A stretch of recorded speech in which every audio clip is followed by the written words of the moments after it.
ఓం నమో జైమిని భాస్కర గర్గ పరాశర వరాహ మిహిరాచార్యాదిభ్యః వేదాంగ జ్యోతిశాస్త్ర సంప్రదాయ ప్రవర్తకేభ్యః నమో వంశర్షిభ్యో నమో మహద్భ్యో గురుభ్యః అస్మత్ శ్రీ గురుచరణారవిందాభ్యాం నమః. ఓం నమః పరమాత్మనే. మొదటగా హైందవ సమాజంలో భారతీయ సనాతన సంస్కృతిని అనుసరించి సంవత్సరాదిగా నేటి రోజున ఉగాది నూతన సంవత్సరంగా జరుపుకునేటువంటి సహృదయులందరికీ కూడా పరాభవ నామక నూతన సంవత్సర శుభాభినందనలు, నూతన సంవత్సర శుభాకాంక్షలు.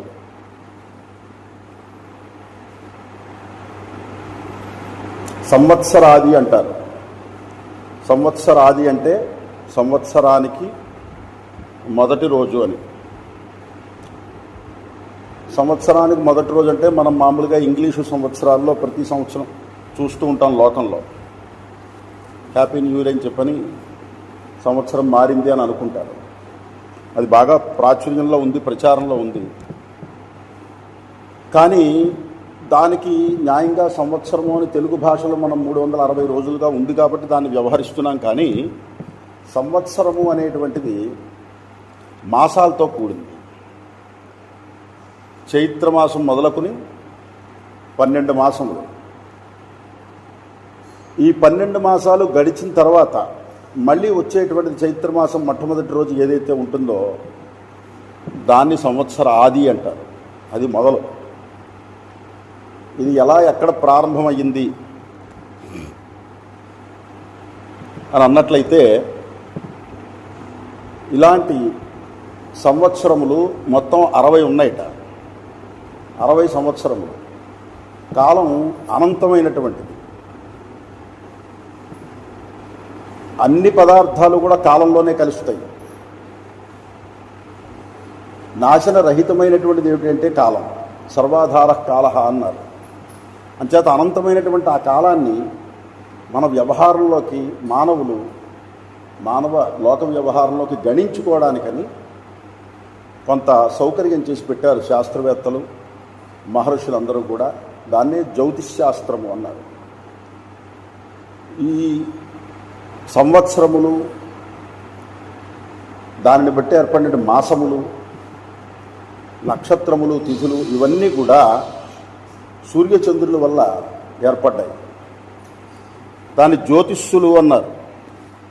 సూర్యచంద్రులు బింబగ్రహాలు. తర్వాత కుజాది పంచగ్రహములు తారాగ్రహములు అన్నారు. రాహుకేతువులు ఛాయాగ్రహములు అన్నారు. మొత్తం గణితం అంతా కూడా, జ్యోతిష్శాస్త్రం అంతా కూడా ఈ 9 గ్రహాల మీద ప్రధానంగా ఆధారపడి ఉన్నది. అటువంటి సూర్యచంద్రులు బింబగ్రహాలు అన్నారు. తర్వాత కుజాది పంచగ్రహాలు. మూడవది మందోచ్చలు అన్నారు. నాలుగవది విలోమ గతి కళ పాతలు అన్నారు జ్యోతిష్శాస్త్ర పరిభాష. ఐదవది నక్షత్రములు అన్నారు. ఈ 5 కూడా జ్యోతిష్యులు అన్నారు. ఇవి ప్రధానంగా 5 అంగములు. మనం పంచాంగము అంటాం. పంచాంగము అంటే ఎక్కడికక్కడ 5 సంఘాలు ఉంటాయి. ఈ జ్యోతిష్శాస్త్రం ఏర్పడడానికి ఈ ప్రధానమైనటువంటివి జ్యోతిష్యులు 5 అంగములు. వీటిని బట్టి ఏర్పడినటువంటివి సంవత్సరము. ఈ సంవత్సరాలు మొత్తం 60 సంవత్సరాలు ఉన్నాయట. ప్రభవ, విభవ, శుక్ల ఈ రకంగా చంద్రుని బట్టి ఏర్పడినటువంటివి ఈ పేర్లతో కూడినటువంటి సంవత్సరాలు. ఈ సంవత్సరాలు ఏ రకంగా నడుస్తున్నాయి, ఏ రకంగా గణించాలి అనంటే దీన్ని మళ్ళీ 5 భాగాలు చేశారు. సంవత్సర స్వరూపం వేదంలో చెప్పుకొచ్చారు. సంవత్సరము అంటే ఆయన ఒక సంవత్సర పురుషుడు, పరమాత్మ. అనంతమైనటువంటి కాలం అనుకున్నాం కదా, ఆ కాలస్వరూపుడే సంవత్సర రూపంగా ఏర్పడ్డాడు. వేదంలో చెప్తారు, సంవత్సరోసి పరివత్సరోసి ఇదావత్సరోసి ఇదువత్సరోసి విద్వత్సరోసి వత్సరోసి అని ఈ మొత్తం 5 భాగాలన్నమాట. 5 సంవత్సరము, 5 రకాలైనటువంటి సంవత్సరము, పరివత్సరము, ఇదావత్సరము, దువత్సరము, ఇద్వత్సరము అని 5 విభాగాలుగా ఉంటాయి. ఆ సంవత్సర పురుషుడికే ఋతువులు ముఖము, వసంత ఋతువు ముఖము, గ్రీష్మ ఋతువు దక్షిణ పక్షము, వర్ష ఋతువు వెనక భాగము, పృచ్ఛభాగము, శరద్ ఋతువు ఉత్తర పక్షము. ఈ రకంగా మొత్తం శరీరాకృతి ఏర్పడుతుందన్నమాట. ఇలా ఈ 5 సంవత్సరాలు ఏవైతే ఉన్నాయో 60 సంవత్సరాలని 12 తోటి కనుక భాగించినట్లయితే 12 5 60, 12 సెట్లు వస్తాయి. 12తో భాగిస్తే 5 సంవత్సరాలు చొప్పున 12 సెట్లు. వాటిల్లో ఇప్పుడు మనం ఎక్కడున్నాము అంటే పరాభవ నామ సంవత్సరం. పరాభవ అంటే 60 సంవత్సరాల్లో 40వ, అంటే 8 5 40, 5 సెట్లు కదా, 5 సంవత్సరాలు, దాంట్లో ఒక సెట్ అది.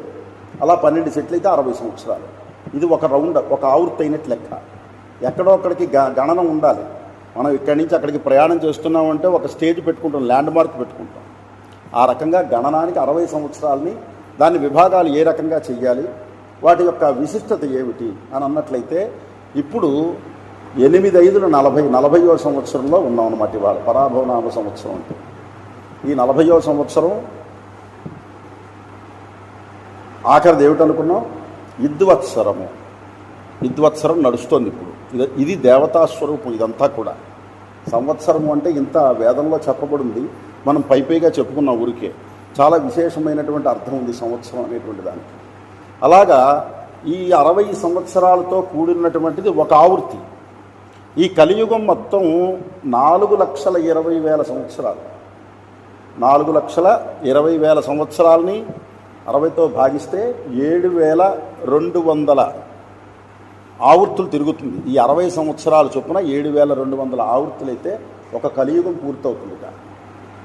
ఇలాంటి కలియుగము, దీనిపైన ద్వాపర యుగము, దానిపైన త్రేతాయుగము, దానిపైన కృతయుగము, 4 యుగాలు వేసుకుంటే ఒక మహాయుగం ఉన్నది. ఇలాంటి మహాయుగములు 71 అయితే ఒక మన్వంతరము అన్నారు. మన్వంతరంతు దివ్యానాం యుగానాం ఏకసప్తతి అని. ఒక మన్వంతరము అంటే దివ్యమైనటువంటి యుగాలు. దివ్య యుగము అంటే ఏమిటి? 4 యుగాలు కలిపి ఒక మహాయుగం. 71 మహాయుగాలైతే ఒక మన్వంతరం, 14 మన్వంతరాలైతే ఒక కల్పం, 30 కల్పాలైతే బ్రహ్మకి ఒక రోజు అన్నమాట. ఒక పగలు, ఒక రాత్రి. ఇది బ్రహ్మ యొక్క కాలమాన పరిస్థితులు. దాంట్లో మనం ఇప్పుడు ఎక్కడున్నాం? ఈ పంచాంగము అంటే కాలపురుషుని యొక్క అంగములు. ఎవరికి పంచాంగములు? కాలపురుషుని యొక్క అంగములు. కాలపురుషుడికి 5 అంగములు చొప్పున కాలాన్ని 3 భాగాలుగా చేశారు. అయితే దీన్ని వత్సరం అని అనుకోవడానికి ప్రపంచం అంతా కూడా ఒకే రకంగా ఉండదు. ప్రపంచవ్యాప్తంగా గణనం చేసుకోవడానికి సూర్యుడిని బట్టి సౌరమానమని, చంద్రుని బట్టి చాంద్రమానమని, అలాగే సావనమానమని, నాక్షత్రమానమని, బృహస్పతిని బట్టి బార్హస్పత్యమానమని మళ్ళీ 5 విభాగాలుగా చేశారు. ఇదొక పంచాంగం. 5 విభాగాలు మళ్ళీ ఇక్కడ. దీన్ని మానము అంటారు, సిద్ధాంతము అంటారు. సూర్య సిద్ధాంతం, బృహస్పతి సిద్ధాంతం అంటారు. అలాగే వత్సరం అని కూడా అంటారు. సూర్యవత్సరం, బృహస్పతి వత్సరం, చాంద్రవత్సరం అని కూడా అంటారు. ఈ రకంగా మళ్ళీ 5 భాగాలుగా కాలం అనేటువంటిది ఎక్కడెక్కడ ఎవరెవరు ఏ ప్రాంతాల్లో ఉన్నారో ఆ ప్రాంతానికి తగినట్టుగా ఆ సూర్యోదయ కాలాలని బట్టి, ఆ గ్రహ సంచారాలను బట్టి వాళ్ళు గణించుకోవడానికి ఈ రకమైనటువంటి మానాలు ఏర్పాటు చేశారు. ఇలాగా అనంతమైనటువంటి ఈ కాలంలో కాలపురుషుడికి 3 భాగాలుగా చెప్పారు. మహాకాలమని, మధ్యమ కాలమని, అల్పకాలం. అల్పకాలం అంటే సూక్ష్మకాలము అని అర్థం. మహాకాలము అంటే అది 5 భాగాలుగా ఉంటుంది. మళ్ళీ బ్రహ్మణ ప్రథమ పరార్థే అంటే బ్రహ్మగారి యొక్క 100 సంవత్సరాల ఆయుర్దాయ కాలం ఏదైతే ఉందో దాంట్లో మొదటి భాగంలో 50 సంవత్సరాలు చివరిలో ఉన్నామన్నమాట. అందులో ఏ కల్పన నడుస్తుంది? శ్వేతవరాహ కల్పే. శ్వేతవరాహ కల్పన నడుస్తుంది. 30 కల్పాలు చెప్పుకున్నాం కదా. శ్వేతవరాహ కల్పం. శ్వేతవరాహ కల్పంలో వైవస్వత మన్వంతరం 14 మన్వంతరాలు. స్వాయంభువ స్వారోచిష తామస ఉత్తమ చాక్షుష వైవస్వత సూర్య సావర్ణి చంద్ర సావర్ణి బ్రహ్మ సావర్ణి రుద్ర సావర్ణి రౌచ్య భౌచ్య. ఈ రకంగా మొత్తం 14 మన్వంతరాల్లో 6 మన్వంతరాలు గడిచిపోయాయి. 7వ మన్వంతరం వైవస్వత మన్వంతరంలో ఉన్నాం ప్రస్తుతం. వైవస్వత మన్వంతరంలో ఎన్నో మహాయుగం, 71 మహాయుగాలు అయితే ఒక మన్వంతరం అనుకున్నాం. 27 మహాయుగాలు గడిచిపోయి 28వ మహాయుగంలో ఉన్నాం. 28వ మహాయుగంలో కలియుగంలో మొదటి పాదంలో ఉన్నాం. బ్రహ్మణ ప్రథమ పరార్థే శ్వేతవరాహ కల్పే వైవస్వత మన్వంతరే అష్టావింశతమే మహాయుగే కలియుగే ప్రథమ పాదే. ఇది మహాకాల స్వరూపం అన్నమాట, కాలపురుషుని యొక్క ప్రథమ భాగం. తర్వాత మధ్యమ కాలం, సంవత్సరము, అయనము, ఋతువు, మాసము, పక్షము అన్నారు. తర్వాత సంవత్సరం వస్తుంది. ఇప్పుడు పరాభవనామ సంవత్సరం, ఉత్తరాయణము, వసంత ఋతువు, చైత్రమాసం, శుక్లపక్షం. ఇక్కడ దీన్ని మధ్యమ కాలము అన్నారు. తర్వాత తిథి, వారము, నక్షత్రము, యోగము, కరణము. ఇది సూక్ష్మకాలం. ఇది నిత్యం స్మరించవలసినటువంటి యొక్క కాలం. ప్రధానమైనటువంటిది సూక్ష్మకాలం ఏదైతే ఉందో ప్రతి వ్యక్తి కూడా ఇంట్లో ప్రతి నిత్యము కూడా స్మరించవలసినటువంటి ఒక కాలం. తిథి, వార, నక్షత్ర, యోగ, కరణములు అన్నారు. ఇది సూక్ష్మకాలం. ఇలా మొత్తం కాలపురుషునికి అవయవాల కింద ప్రతి దానికి కూడా అంగాల కింద ఏర్పడ్డాయన్నమాట. పంచాంగము అంటే అర్థం అది. ఎక్కడికక్కడ దేనికి దానికి కాలానికి అంగాలు ఏర్పడ్డాయి. దీనిలో తిథివార నక్షత్రాలు స్మరణం అన్నారు. పంచాంగ శ్రవణము అంటే ముఖ్యోద్దేశం ఏమిటంటే సంవత్సరాదినోదిన పంచాంగ శ్రవణము చెయ్యాలి. సంవత్సరము అంటే దేవతా స్వరూపం కాబట్టి ఆ సంవత్సర పురుషుడికి కాలములు ఇవన్నీ కూడా అవయవాలు కాబట్టి తిథివార నక్షత్రాలు వాటిని స్మరణ చేయడం వల్ల కాలపురుషుని యొక్క అనుగ్రహం పరిపూర్ణంగా కలుగుతుంది అన్నారు. అయితే దీనివల్ల ఏమిటి పంచాంగ శ్రవణం వల్ల ఫలితము అనంటే శాస్త్రంలో చెప్పారు. శ్రీ కళ్యాణ గుణావహం రిపుహరం దుస్వప్న దోషాపహం గంగాస్నాన విశేష పుణ్యఫలదం గోదాన తుల్యం నృణాం ఆయుర్వృద్ధికరం ఆయుర్వృద్ధిదం ఉత్తమం ఆయుర్వృద్ధిదముత్తమం శుభకరం సంతాన సంపత్ప్రదం నానాకర్మ సుసాధనం సముచితం పంచాంగమాకరణ్యతాం అని సంవత్సరాది రోజున పంచాంగ శ్రవణము అంటే శ్రవణం చెయ్యాలి, వినడం కాదు. ఆకరణ్యతాం అంటే ఏమిటంటే ఆసమంతాత్ అంటే కేవలం చెవులోకే కాకుండా ఆ చెవు అనేటువంటి ఇంద్రియంలోకి వెళ్ళినటువంటి దాన్ని బుద్ధిలోకి మనస్సులోకి కూడా పంపించి ఆ విషయాన్ని మనం మననం చేసుకోవాలి. అంటే వినేటప్పుడు శ్రద్ధగా వినాలి. ఏదో లోకంలో వచ్చేటువంటి మన కేవలం తాత్కాలికంగా మన ఫలితాల కోసం వినడము అని కాదు. వీటి యొక్క విశిష్టత ఏమిటి అనేటువంటిది కూడా తెలుసుకోవాలి. పంచాంగ శ్రవణము చేయడం వల్ల కలిగేటువంటి ఫలితం చెప్తున్నారు. విన్నంత మాత్రానే వస్తాయిట. భక్తిపూర్వకంగా కాలపురుషుడికి నమస్కారం చేసుకుని, ఇందాక చెప్పుకున్నాం కదా, కాలపురుషుడు అంటే ఎవరో కరుణరూపుడు, కరుణా సముద్రం కలిగినటువంటి వాడు కాలపురుషుడు. అన్నీ ఆయనలోనే కలుపుకుంటాడు, అన్నీ ఆయనే ప్రసాదిస్తాడు, అన్నీ కాలగర్భంలో కలిసిపోతాయి. కానీ మనకి ఏది కావాలన్నా కాలమే ఇస్తుంది. మనం కాలపురుషుడిని చక్కగా భక్తితో ప్రతిరోజు కూడా ఆరాధన చేస్తే మన కర్మ ఏదైతే కాలంలో ఉన్నదో ఆ కాలంలో ఉన్నటువంటి దుష్కర్మని కాలపురుషుడు పక్కన పెట్టి ఆయన ఆశ్రయించాం కాబట్టి సత్కర్మ ఫలితాన్ని మనకిస్తాడు. అంచేత కాలపురుషుడి యొక్క అనుగ్రహాన్ని భక్తిగా మనం పొందాలి. సృష్టి స్థితి లయకారకుడు కాలపురుషుడు. అంచేత పంచాంగ శ్రవణము అంటే ఆయన యొక్క తత్వాన్ని తెలుసుకోవడం అని అర్థం. పంచాంగ సంవత్సరాది రోజున శ్రవణం చెయ్యాలి అన్నారు. శ్రవణ విధి. దానివల్ల ఏం కలుగుతుంది అంటే అన్ని సమస్తమైనటువంటి శుభాలు కలుగుతాయి. శ్రీ కళ్యాణదం శుభావహం రిపుహరం శత్రునాశనం జరుగుతుంది. శత్రునాశనం అంటే బయట ఉండేటువంటి శత్రువులు అనుకోకండి. శత్రువు అనగానే లోకంలో మనల్ని ఇబ్బంది పెట్టేవాడు శత్రువు అనుకుంటాం. మనల్ని ఒకడు ఇబ్బంది పెడుతున్నాడు అంటే మనలో ఏదో ఒక భావం దుర్భావం అవతల వాడికి కనిపించబట్టి మనల్ని ఒక వ్యక్తి ఇబ్బంది పెడుతున్నాడు లోకంలో. సద్భావనతోటి కనుక ఏ వ్యక్తి అయితే ఉంటాడో వాడిని ఎవరు కూడా ఇబ్బంది పెట్టరు. అంచేత మొట్టమొదటి మనలో ఉండేటువంటి శత్రువులు ఎవరు, మనకి ఎవరు శత్రువులు ఉన్నారు అనేటువంటిది మొట్టమొదటి విచారణ చేసుకోవాలి. ఎప్పుడైతే మనలో ఉండే శత్రువుల్ని మనం తొలగించుకున్నామో లోకంలో మనకి శత్రువులు అనేవాడు ఎవరో ఏర్పడరు, అందరూ మిత్రులే ఉంటారు. అంచేత రిపుహరం అంటే ఏమిటంటే మొట్టమొదటి మనలో ఉండే శత్రువుల్ని మనం హరింపజేసుకోవాలి. అది ఈ పంచాంగ శ్రవణం వల్ల కలుగుతుంది. మనస్సుని భగవంతుడి పాదాల దగ్గర పెట్టినప్పుడు మనస్సు శుద్ధమవుతుంది కదా, మన బుద్ధికి పట్టినటువంటి కర్మ క్షయం అవుతుంది కదా, దుష్కర్మ క్షయం అవుతుంది. అది దానివల్ల ఫలితం. దుస్వప్న దోషాపహం. ప్రతివారు కూడా చూడండి, పడుకుంటే పీడకళ్ళు వస్తున్నాయండి అంటారు. పీడకళ్ళు తరచుగా వచ్చేటప్పటికి ఏమవుతుందంటే, ఏమన్నా చేశారేమోనండి, మాకు ప్రయోగాలు ఎవరో చేసేసారండి, మేము పలానా వారిని అడిగాం, మీకు ఏదో చేశారు, చెల్లంగి పెట్టారు, చేతపడి చేశారు అని చెప్పని చాలామంది వస్తూ ఉంటారు. అవి లేవు అని చెప్పం, కానీ కొన్ని బలహీనతలు అవుతాయి. కొన్ని బలహీనతల వల్ల మనిషి సమస్యలు తెచ్చుకుంటూ ఉంటాడు. మనో దౌర్బల్యం. భగవానుడు ఏం చెప్తున్నాడు? క్షుద్రం హృదయ దౌర్బల్యం అన్నాడు. హృదయ దౌర్బల్యం ఎప్పుడైతే ఏర్పడిందో, ఆ హృదయ దౌర్బల్యం ఏర్పడినటువంటి వ్యక్తికి క్షుద్రభావాలు ఆటోమేటిక్గా వస్తాయి.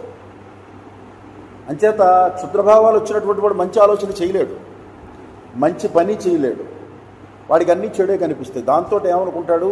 మాకెవరో చేతపడి చేశారండి, మాకెవరో చెల్లంగి పెట్టారండి అనుకుంటారు. అవి లేవో అని అనం, ఉంటాయి. వాటి ప్రభావాలు వేరు, వాటి పరిస్థితులు వేరు.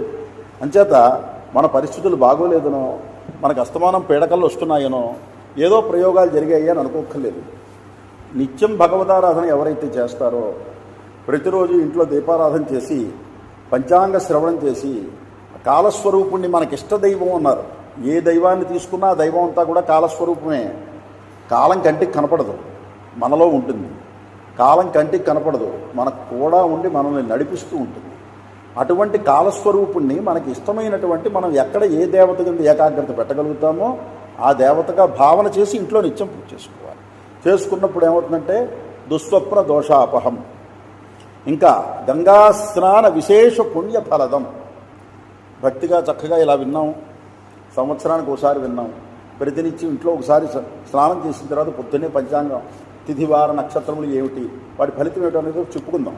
అదొకసారి చూసుకుంటే ఏమవుతుందంటే, ప్రత్యేకించి ఎక్కడికో వెళ్ళి ఉత్తర భారతదేశానికి గంగా దగ్గరికి, దక్షిణ భారతదేశంలో గోదావరి దగ్గరికి వెళ్ళి స్నానం చేయలేదే అనేటువంటి బాధ అక్కర్లేదు. అందరూ వెళ్ళలేకపోవచ్చు కదా. అందువల్ల గంగా స్నాన విశేష పుణ్యఫలదం. గంగాలో స్నానం చేస్తే సంకల్పపూర్వకంగా ఎటువంటి ఫలితం వస్తుందో అటువంటి పుణ్యం ఈ పంచాంగ శ్రవణం వల్ల వస్తుంది. గోదాన తుల్యం నృణాం. మనుష్యులకు ఇంకా ఇదే కాకుండా కలవు దానం ప్రశస్యతే అన్నారు. ఆర్థిక బలం ఉన్నవాళ్ళు దానం చేయగలుగుతారు, లేనివాళ్ళు చేయలేకపోవచ్చు. అంచేత గోదానం చేసినటువంటి పుణ్యఫలం ఏదైతే ఉందో, గోదానాన్నే విశేషంగా ఎందుకు చెప్పారు అంటే, ఈ జీవుడి శరీరాన్ని విడిచిపెట్టిన తర్వాత ఉత్తమ లోకాలు పొందాలి అంటే ఈ బతుకున్నప్పుడు జీవుడు గోవుని దానం చేయాలట. గోవుని కనుక దానం చేసినట్లయితే ఉత్తమ లోకాలు పొందుతాడు, వైతరిణి అనేటువంటిది దాటిస్తాడు, ఉత్క్రమణం అనేటువంటిది సక్రమంగా జరుగుతుంది అని పెద్దలు చెప్పారు. అంచేత దానాల్లో గోదానం విశేషంగా చెప్తారన్నమాట. చేత గోదాన తుల్యమైనటువంటి ఫలితం కూడా పంచాంగ శ్రవణం వల్ల వస్తుంది. ఇంకా ఆయుర్వృద్ధిదముత్తమం. ఆయుర్దాయం పెరుగుతుంది, ఉత్తమమైనటువంటి ఆరోగ్యం కలుగుతుంది, శుభకరం సమస్త శుభాలు కలుగుతాయి, సంతాన సంపత్ప్రదం చక్కటి సత్సంతానం ఏర్పడుతుంది, వంశాభివృద్ధి ఉంటుంది, సంపదలు కూడా నిలబడతాయి, సంపదలు వస్తాయి నిలబడతాయి. నానాకర్మ సుసాధనం. ఏవేవైతే సత్కర్మలు ఉన్నాయో ఆ సత్కర్మల్ని చక్కగా దాంట్లో మనం సంకల్పం చేసి ఆ పని మొదలుపెట్టినప్పుడు ఆ పనిని చక్కగా సమృద్ధిగా మనం పూర్తి చేయగలుగుతాం. కొంతమంది సంకల్పం చేస్తారు, ఎన్నో రకాల ప్రతిబంధకాలు వస్తూ ఉంటాయి, ఆ కర్మని పూర్తి చేయలేకపోతారు, మరి అది అలా లోటు కింద ఉండిపోతుంది. అంచేత అలా కాకుండా సంకల్పించినటువంటి కర్మలు ఏవైతే ఉంటాయో వాటన్నిటినీ కూడా చక్కగా సాధిస్తారు. సముచితం పంచాంగం ఆకర్ణ్యతాం. అంచేత చక్కటి విధానంలో సంవత్సరాది రోజున పవిత్రమైనటువంటి భావనతో సంవత్సరాది రోజున ఏం చెయ్యాలి అని అంటే 5 రకాలు చెప్పారు. మళ్ళీ అక్కడ కూడా 5 అంగములు ఉన్నాయి మనం ఆచరించవలసినటువంటివి. అభ్యంగన స్నానము అన్నారు, తైలాభ్యంగన స్నానము అన్నారు. తర్వాత పంచాంగ సంవత్సర, నూతన సంవత్సరం ఏదైతే ఉంటుందో నూతన సంవత్సర అధిష్టాన దేవతని భావన చేయడం. ఈ సంవత్సరం ఏమిటి? పరాభవనామ సంవత్సరం. పరాభవనామ సంవత్సరానికి శాస్త్రంలో ఏం చెప్పారంటే, పరాభవాహ్వయం వందే నర్యాపస ముదర్చిషం ఉత్తుంగ తురగారూఢం పరశూజ్వలపాణినం అని. ఇది పరాభవనామ సంవత్సరాన్ని స్తోత్రం చేసే విధానం. ఈ పరాభవనామ సంవత్సరానికి అధిదేవత ఎవరు అంటే నర్యాపసుట్ట. నర్యాపస అనేటువంటి దేవత అంటే అనల దేవత అని చెప్పుకోవచ్చు అన్నమాట. అనల దేవతాత్మకమైనటువంటిది ఈ పరాభవనామ సంవత్సరము అని. అలాగా ఈ సంవత్సరం స్తోత్రం చదువుకోవడం, పొద్దున్నే స్నానమైన తర్వాత సంవత్సర స్తోత్రాన్ని చదువుకోవడం. దాని తర్వాత పూర్వం ధ్వజారోహణము అని చేసేవారు ఇంటింటా కూడా. మరి ఆంజనేయ స్వామి సకల కార్యసిద్ధిని కలిగించేటువంటి వాడు. బుద్ధిర్బలం యశోధైర్యం నిర్భయత్వం అరోగతా అజాడ్యం వాక్పటుత్వంచ హనుమత్ స్మరణాద్భవేత్ అని మానవుడికి కలియుగంలో అత్యంత సులభంగా మనస్సు పెట్టి ప్రార్థన చేస్తే కరుణించేటువంటి వాడు శీఘ్రగామి ఎవరు అంటే ఆంజనేయ స్వామి, హనుమంతుడు. ప్రతి ప్రాణిలోనూ కూడా వాయువు ఎలాగైతే సంచరిస్తోందో సూత్రాత్మలాగా, అలాగా వాయుపుత్రుడైనటువంటి ఆంజనేయ స్వామిని కనుక ఈ కలియుగంలో పట్టుకున్నట్లయితే మనకు అన్ని రకాలైనటువంటి జయాలు కలుగుతాయి అని చెప్తోంది. అటువంటి ఆంజనేయ స్వామి యొక్క ధ్వజాన్ని పెట్టుకునే, కపిధ్వజాన్ని పెట్టుకుని అర్జునుడు యుద్ధం చేశాడు. అంచేత కురుపాండవుల యుద్ధం జరిగినప్పుడు అటువంటి ఆంజనేయ స్వామి యొక్క ధ్వజాన్ని పెట్టుకుని ప్రతి ఇంటా కూడా పూర్వం ఎగరవేసేవారు. ఇదొక సంప్రదాయం. దాన్ని ధ్వజారోహణము అంటారు. దేవాలయాదులు వాటిలో అయితే విశేషంగా ఆగమ విధానంలో, ఆగమోక్త విధానాల్లో ధ్వజారోహణ కార్యక్రమం చేస్తారు నేటి రోజున. అంచేత అది ఒకటి. తర్వాత ఈ నింబకుసుమ భక్షణము అంటారు. ఈ నింబకుసుమ భక్షణం అనేటువంటిది షడ్రుచులతో కూడున్నటువంటిది. ఈ రోజున తీసుకోవడం అనే సంప్రదాయం వజ్రదేహం అవ్వడానికి, శరీరం కూడా దృఢంగా అవ్వడానికి, శరీరంలో ఉండేటువంటి రోగాలన్నీ కూడా తొలగడానికి, అంటే మనం అన్నిటినీ కూడా ఇష్టపడాలి అని దాని వెనకాల తత్వం ఏమిటంటే, నాకు ఇదే ఇష్టం, ఈ రుచిష్టం, ఆ రుచిష్టం లేదు అని అనుకోకుండా అన్నిటినీ మనం ఇష్టపడాలి. అందులో అన్నీ ఎందుకు కలుపుతారు? తీపి, పులుపు, ఉప్పు, వగరు, ఇవన్నీ కూడా కలిపి, చేదు, ఇవన్నీ కలిపి తీసుకుంటే అసలు తినగలమా? తినలేము. కానీ ఈ రోజున ఆ ప్రసాదం తయారు చేసి ఆ నింబకుసుమ భక్షణం అనేటువంటిది వేప పచ్చడి అంటారు. ఎంత రుచిగా ఉంటుందో ఏమంటారు. ఉత్తప్పుడు రోజు భోజనం తయారు చేసుకుని అన్నంలో వేసుకుని తినగలమా? అన్నీ కలుపుకుని, అలాగా అన్ని రుచులు కలుపుకుని తినలేము. అంటే దీని వెనకాల తత్వం ఏమిటంటే అటువంటి వైరాగ్య భావన కలగాలి అని. మనిషికి వైరాగ్య భావన కలగాలి అంటే ఇది మనం గుణాలకి ఆపాదించుకోవాలి. నాకు ఇదే గుణం ఉండాలి, నేను వీళ్ళనే ఇష్టపడతాను, నాకు ఇదంటే ఇష్టం, ఇదంటే ఇష్టం లేదు, వీళ్ళంటే ఇష్టం లేదు అనేటువంటిది రాగద్వేషాలకి అతీతమైనటువంటి, గుణాతీతమైనటువంటి, త్రిగుణాతీతమైనటువంటి భావాలు ఏవైతే ఉంటాయో వాటన్నిటిని కూడా మనం మనస్సుకు పట్టించుకోవాలి అనేటువంటి దృష్టితో మన లోపల ఉండేటువంటి అరిషడ్ వర్గాలు ఏవైతే ఉంటాయో వాటన్నిటిని కూడా శమింప చేయడానికి తత్వం అది వెనకాల. శారీరకంగా చూస్తే ఏమవుతుందంటే సంవత్సరానికి ఒకసారి ఇది పుచ్చుకున్నామంటే, అంటే వసంత ఋతువు అంటే దేవీ భాగవతంలో చెప్తారు, వసంత ఋతువు శరదృతువు కూడా యమదముష్ట్రలు అన్నారు. ఆ రెండు కూడా అంచేత ఆ కాలంలో ఎక్కువ భగవదారాధన చేస్తారు.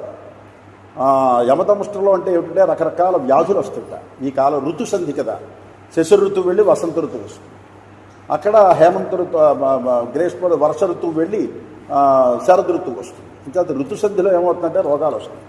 అంచేత ఏమిటంటే శారీరకంగా వీళ్ళకి ఆరోగ్యం కూడా సంప్రాప్తం అవడం కోసమని ఆ వేపు పచ్చడి అని నింబకుసుమ భక్షణము అంటారు, అది తీసుకోవాలి. ప్రత్యేకించి ఇటువంటి కార్యక్రమాలు ప్రధానంగా ఈ ఉగాది రోజున చేసుకోవాలట. తర్వాత పంచాంగ శ్రవణము, ఇది ఐదోది ప్రధానమైనటువంటిది. ఈ పంచాంగ శ్రవణం చేయడం వల్ల వచ్చేటువంటి ఫలితం ఏమిటి? తిథిర్వారంచ నక్షత్రం యోగ కరణమేవచ పంచాంగమితి విఖ్యాతం లోకోయం కర్మ సాధన అన్నారు.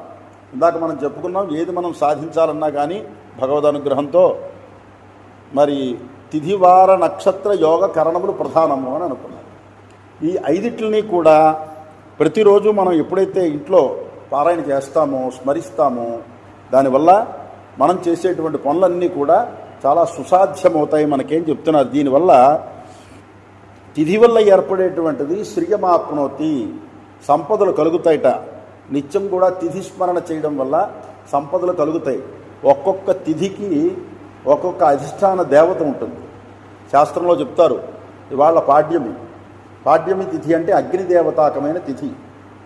ఇలా పాడ్యమి నుంచి అమావాస్య వరకు వన్ని స్రష్టృ హిమాద్రిజ గణపతి సర్ప కుమారో రవి గౌరీశ వసునాగ ధర్మహరయ కామః కలీందూపిత ఏతే సర్వదినాధిపా.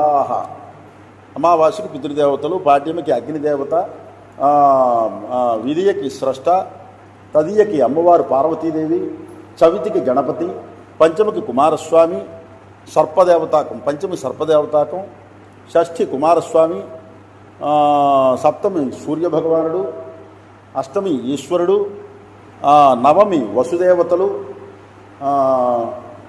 గౌరీశో వసు నాగ, దశమికి నాగదేవతలు, ఏకాదశికి శ్రీహరి, ద్వాదశికి కాముడు మన్మధుడు,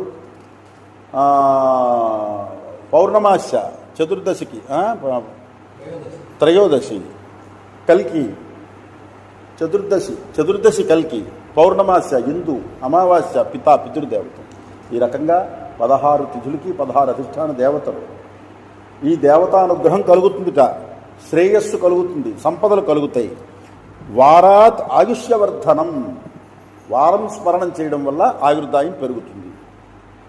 దినాధిపాస్యు అథతే వారేశ్వర భాస్కరా అన్నారు.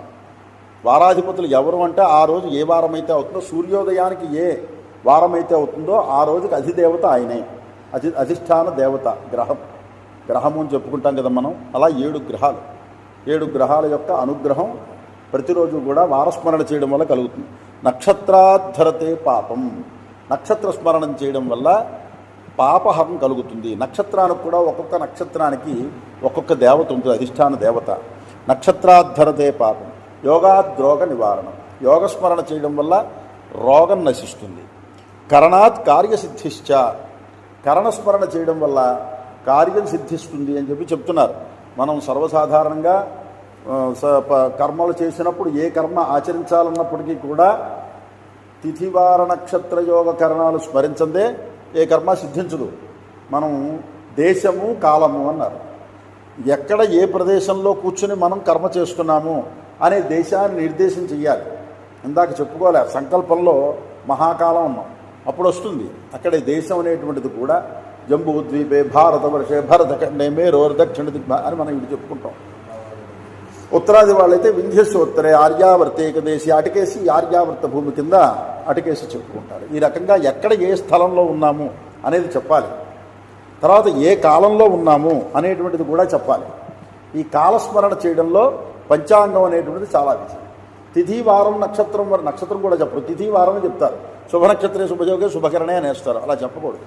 ప్రతిరోజు కూడా ఏ కర్మ చేసినా కానీ తిథి చెప్పాలి, వారం చెప్పాలి, నక్షత్ర స్మరణ చెయ్యాలి, యోగస్మరణ చెయ్యాలి, కరణస్మరణ చెయ్యాలి. ఇవి చేయడం వల్ల దేవతానుగ్రహం లభేత్, పరిపూర్ణమైనటువంటి దేవతానుగ్రహం కలుగుతుంది. గణితం మారుతుంది. అక్కడ అమెరికా వాళ్ళకి ఖండాంతరంలోకి వెళ్ళేటప్పటికీ గణితం మారుతుంది, కానీ దేవతలు మారవు. అవే తిథులు. ఎక్కడైనా కానీ సూర్యచంద్రులు బట్టి రావాల్సిందే. అక్కడ సూర్యోదయాన్ని బట్టి అక్కడ ఉండేటువంటి మేషాది రాశుల్ని బట్టి అక్కడ గణితం ఏర్పడుతుంది. ఇక్కడ చంద్రుని బట్టి చాంద్రమానము అన్నాం. ఎప్పుడూ కూడా తిథి అనేటువంటిది, తిథి నక్షత్రం ఇవి చంద్రుని బట్టే ఏర్పడతాయి. ఎక్కడ వాళ్ళైనా సరే, ప్రపంచంలో ఎక్కడైనా సరే తిథి స్మరణ చెయ్యాలి. చైత్రాది మాసములో అన్నాం, ప్రభవాది సంవత్సరములో అన్నాం. ప్రభవాది సంవత్సరం చైత్రాది మాసం తిథి స్మరణ చేసామంటే అది ఖచ్చితంగా చాంద్రమానమే, అందులో సంశయం లేదు. సౌరమానానికి వచ్చేటప్పటికి వాళ్ళకి రాశిని బట్టి మాసం చెప్తారు. దక్షిణాదిని వెళితే మేషమాసము అంటారు, మేషమాసము, వృషభ మాసము అలా చెప్తారు. ఇప్పుడు తమిళనాట ఇంకా సంవత్సరాది ప్రారంభం కాలేదు, మేనంలో ఉన్నాడు సూర్యుడు రాశి నుంచి రాశికి మారడానికి బట్టి సౌర సిద్ధాంతం ప్రకారం సంక్రమణం ఏర్పడుతుంది. మనం సంక్రమణము అంటాం, వాడు సంవత్సరాది అంటారు. మేషంలోకి వస్తే సంవత్సరాది. మనకి సంక్రమణము అంటే ఒకటే తెలుసు, మకర సంక్రాంతి ఒకటే సంక్రమణం అనుకుంటాం, కానీ ప్రతి నెల సంక్రమణం వస్తుంది. సంక్రమణం అంటే సంక్రాంతి అంటే ఒక రాశి నుంచి ఇంకొక రాశికి మారడం అన్నమాట. క్రాంతము అంటే ఆ రాశికి చేరడం. సూర్యుడు మీనరాశి నుంచి మేషరాశికి ఏప్రిల్ 14వ తారీఖు ఎప్పుడో వస్తే అప్పుడు దక్షిణాదిన ఉగాది చేసుకుంటారు, సంవత్సరాలు చేస్తారు వాళ్ళు, వాళ్ళకి విషు అది.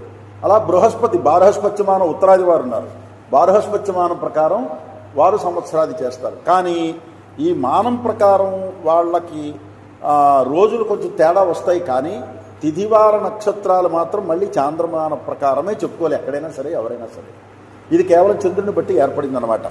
అమెరికాలో వాళ్ళు చేసుకున్నా గణితం మారుతుంది, కాలం మారుతుంది. అంటే మనకి వాళ్ళకి కాలం డిఫరెన్స్ వస్తుంది. కానీ పంచాంగం దగ్గరికి వచ్చాడు మళ్ళీ గ్రహాలే ఈ గ్రహాలే ఈ సూర్యచంద్రులు బట్టే తిథివార నక్షత్రాలు వాళ్ళకు కూడా ఏర్పడతాయి అన్నమాట. ఎక్కడ వారైనప్పటికీ కూడా ఆ తిథులకి ఆ పంచాంగానికి అధిష్టాన దేవతల మార్పు అనేది లేదు. భూమండలం మొత్తం మీద శాస్త్రం ఒకటే, అందులో సందేహం లేదు. ఈ రోజున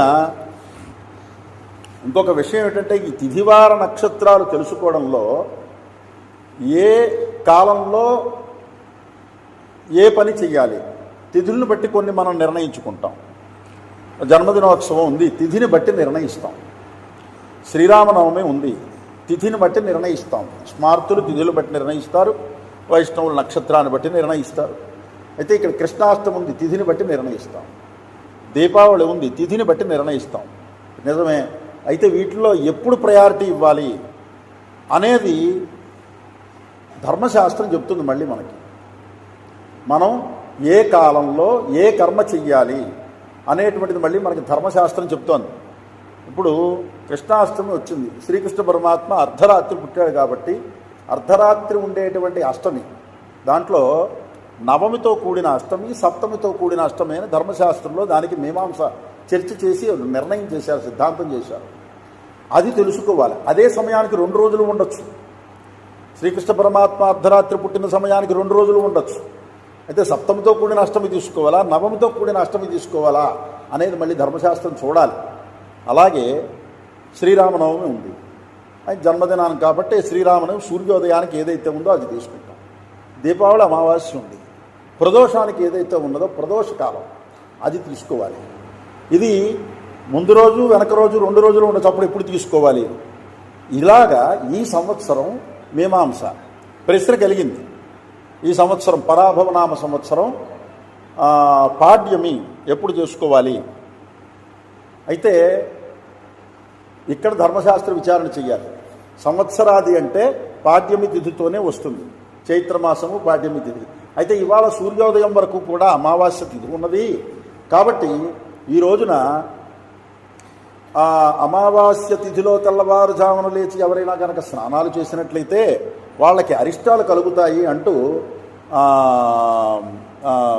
వాటి మీద పూర్తి అవగాహన లేనటువంటి పరిస్థితుల్లో మిడిమిడి జ్ఞానంతో మనకేదో వచ్చింది కదా, సోషల్ మీడియా అనేటువంటి సొంత వేదిక ఉంది కదా అని ఏది పడితే అది చెప్పకూడదు. ఆ రకంగా చెప్పి ప్రజల్ని పక్కదారి పట్టించడం అనేటువంటిది జరుగుతోంది. ఇక్కడ ఏమని చెప్పారంటే సర్వస్య లోచనం శాస్త్రం అన్నారు. పంచాంగాలు రాసేటువంటి వాళ్ళు సిద్ధాంత భాగాన్ని తెలుసుకుని వాళ్ళు త్రిస్కంధాత్మక జ్యోతిషం ఉంటారు, సంహితా భాగం, సిద్ధాంత భాగం, హోరా భాగం. వాళ్ళు ఈ త్రిస్కంధాత్మకమైన జ్యోతిషాన్ని అధ్యయనం చేసి గురువుల దగ్గర వాళ్ళు పంచాంగాలు రాస్తున్నారు. అదే ఈ మధ్యకాలంలో చాలా పంచాంగాలు వస్తున్నాయి కదా అంటే ఎలా కష్టపడి రాసినటువంటి పంచాంగాల్ని కాపీ పేస్ట్ చేసేవాళ్ళు ఉన్నారు వేరే సంస్థలు, వాళ్ళు కాదు. పంచాంగ కర్తల విషయానికి వచ్చేటప్పటికి వాళ్ళు త్రిస్కంధాత్మకమైన జ్యోతిషం గురువుల దగ్గర సుశిక్షితంగా అధ్యయనం చేసి అందరూ పంచాంగాలు వేస్తున్నారు, అందులో సందేహం లేదు. పంచాంగం రాయడం అంటే సామాన్యమైన విషయం కాదు. పంచాంగం రాయడం అంటే గణితం తెలియాలి, గమనం తెలియాలి, గ్రహముల యొక్క గమనం తెలియాలి, ఆ తిథివార నక్షత్రాల వృద్ధి క్షయాలంటే ఏమిటో తెలియాలి. దీన్ని బట్టి మలమాసం ఎప్పుడు ఏర్పడుతుంది అనేది తెలియాలి, వృద్ధి క్షయాలను బట్టి అధిక మాసం ఎప్పుడు వస్తుంది అనేది తెలియాలి. ఒక్కొక్క మానం ప్రకారం రోజులు తేడాగా ఉంటాయి. చాంద్రమానం ప్రకారం 354 రోజులు వస్తుంది, 360 రోజులు 365 రోజులు రాదు.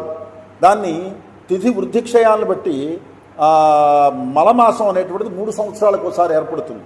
అలా వచ్చేటప్పటికి 365 రోజులు అలా సరిపోతుంది. సౌరమానం ప్రకారం 365 రోజులు వస్తుంది, సావనమానం ప్రకారం 324 రోజులు వస్తుంది, నక్షత్రమానం ప్రకారం 354 రోజులు వస్తుంది. మళ్ళీ ఇలాగా ఒక్కొక్క మానానికి రోజులు కూడా తేడా వస్తాయి. ఇవన్నీ కూడా క్యాలిక్యులేట్ చేసి ఎక్కడ ఇవన్నీ సమాధాన పడుతున్నాయి మళ్ళీ మీరు చూడండి, అన్నీ ఒకటే అవుతాయి. ఇంగ్లీషు సంవత్సరం ప్రకారం చూడండి, మీకు 360 రోజులు కూడా రావు. 31వ తారీఖు 7 మాసాలకు 31వ తారీఖు లెక్కేసుకుని ఫిబ్రవరిలో 2 మాసాలు తగ్గుతున్నాయి, దాన్ని కూడా కలుపుకుని 3 సంవత్సరాలది కూడా కలుపుకుని లీఫ్ ఇయర్ కలుపుకుంటే మీకు 360 రోజులు యావరేజ్ వస్తుంది. అంటే ఎలా చూసినా కానీ 360 అనేటువంటిది సమాధాన పడాలి. ఇది వేదం చెప్పినటువంటి సంఖ్య. షష్టిశ్చత్రిగుంశకా వల్గా అన్నారు. 360 వల్గములు అన్నారు. దాన్నే మయూఖములు అన్న కూడా అన్నారు. వేదంలో చెప్తారు, ద్వాదశార చక్ర స్వరూపాన్ని వర్ణిస్తూ ద్వాదశారం నహి తజ్జ రాజా వర్వర్తి చక్రం పరిజ్యామృతస్య ఆపుత్ర అగ్నే మిథునాసో అత్ర 720 తస్థు అన్నారు. 720 మయూఖములుట మొత్తం.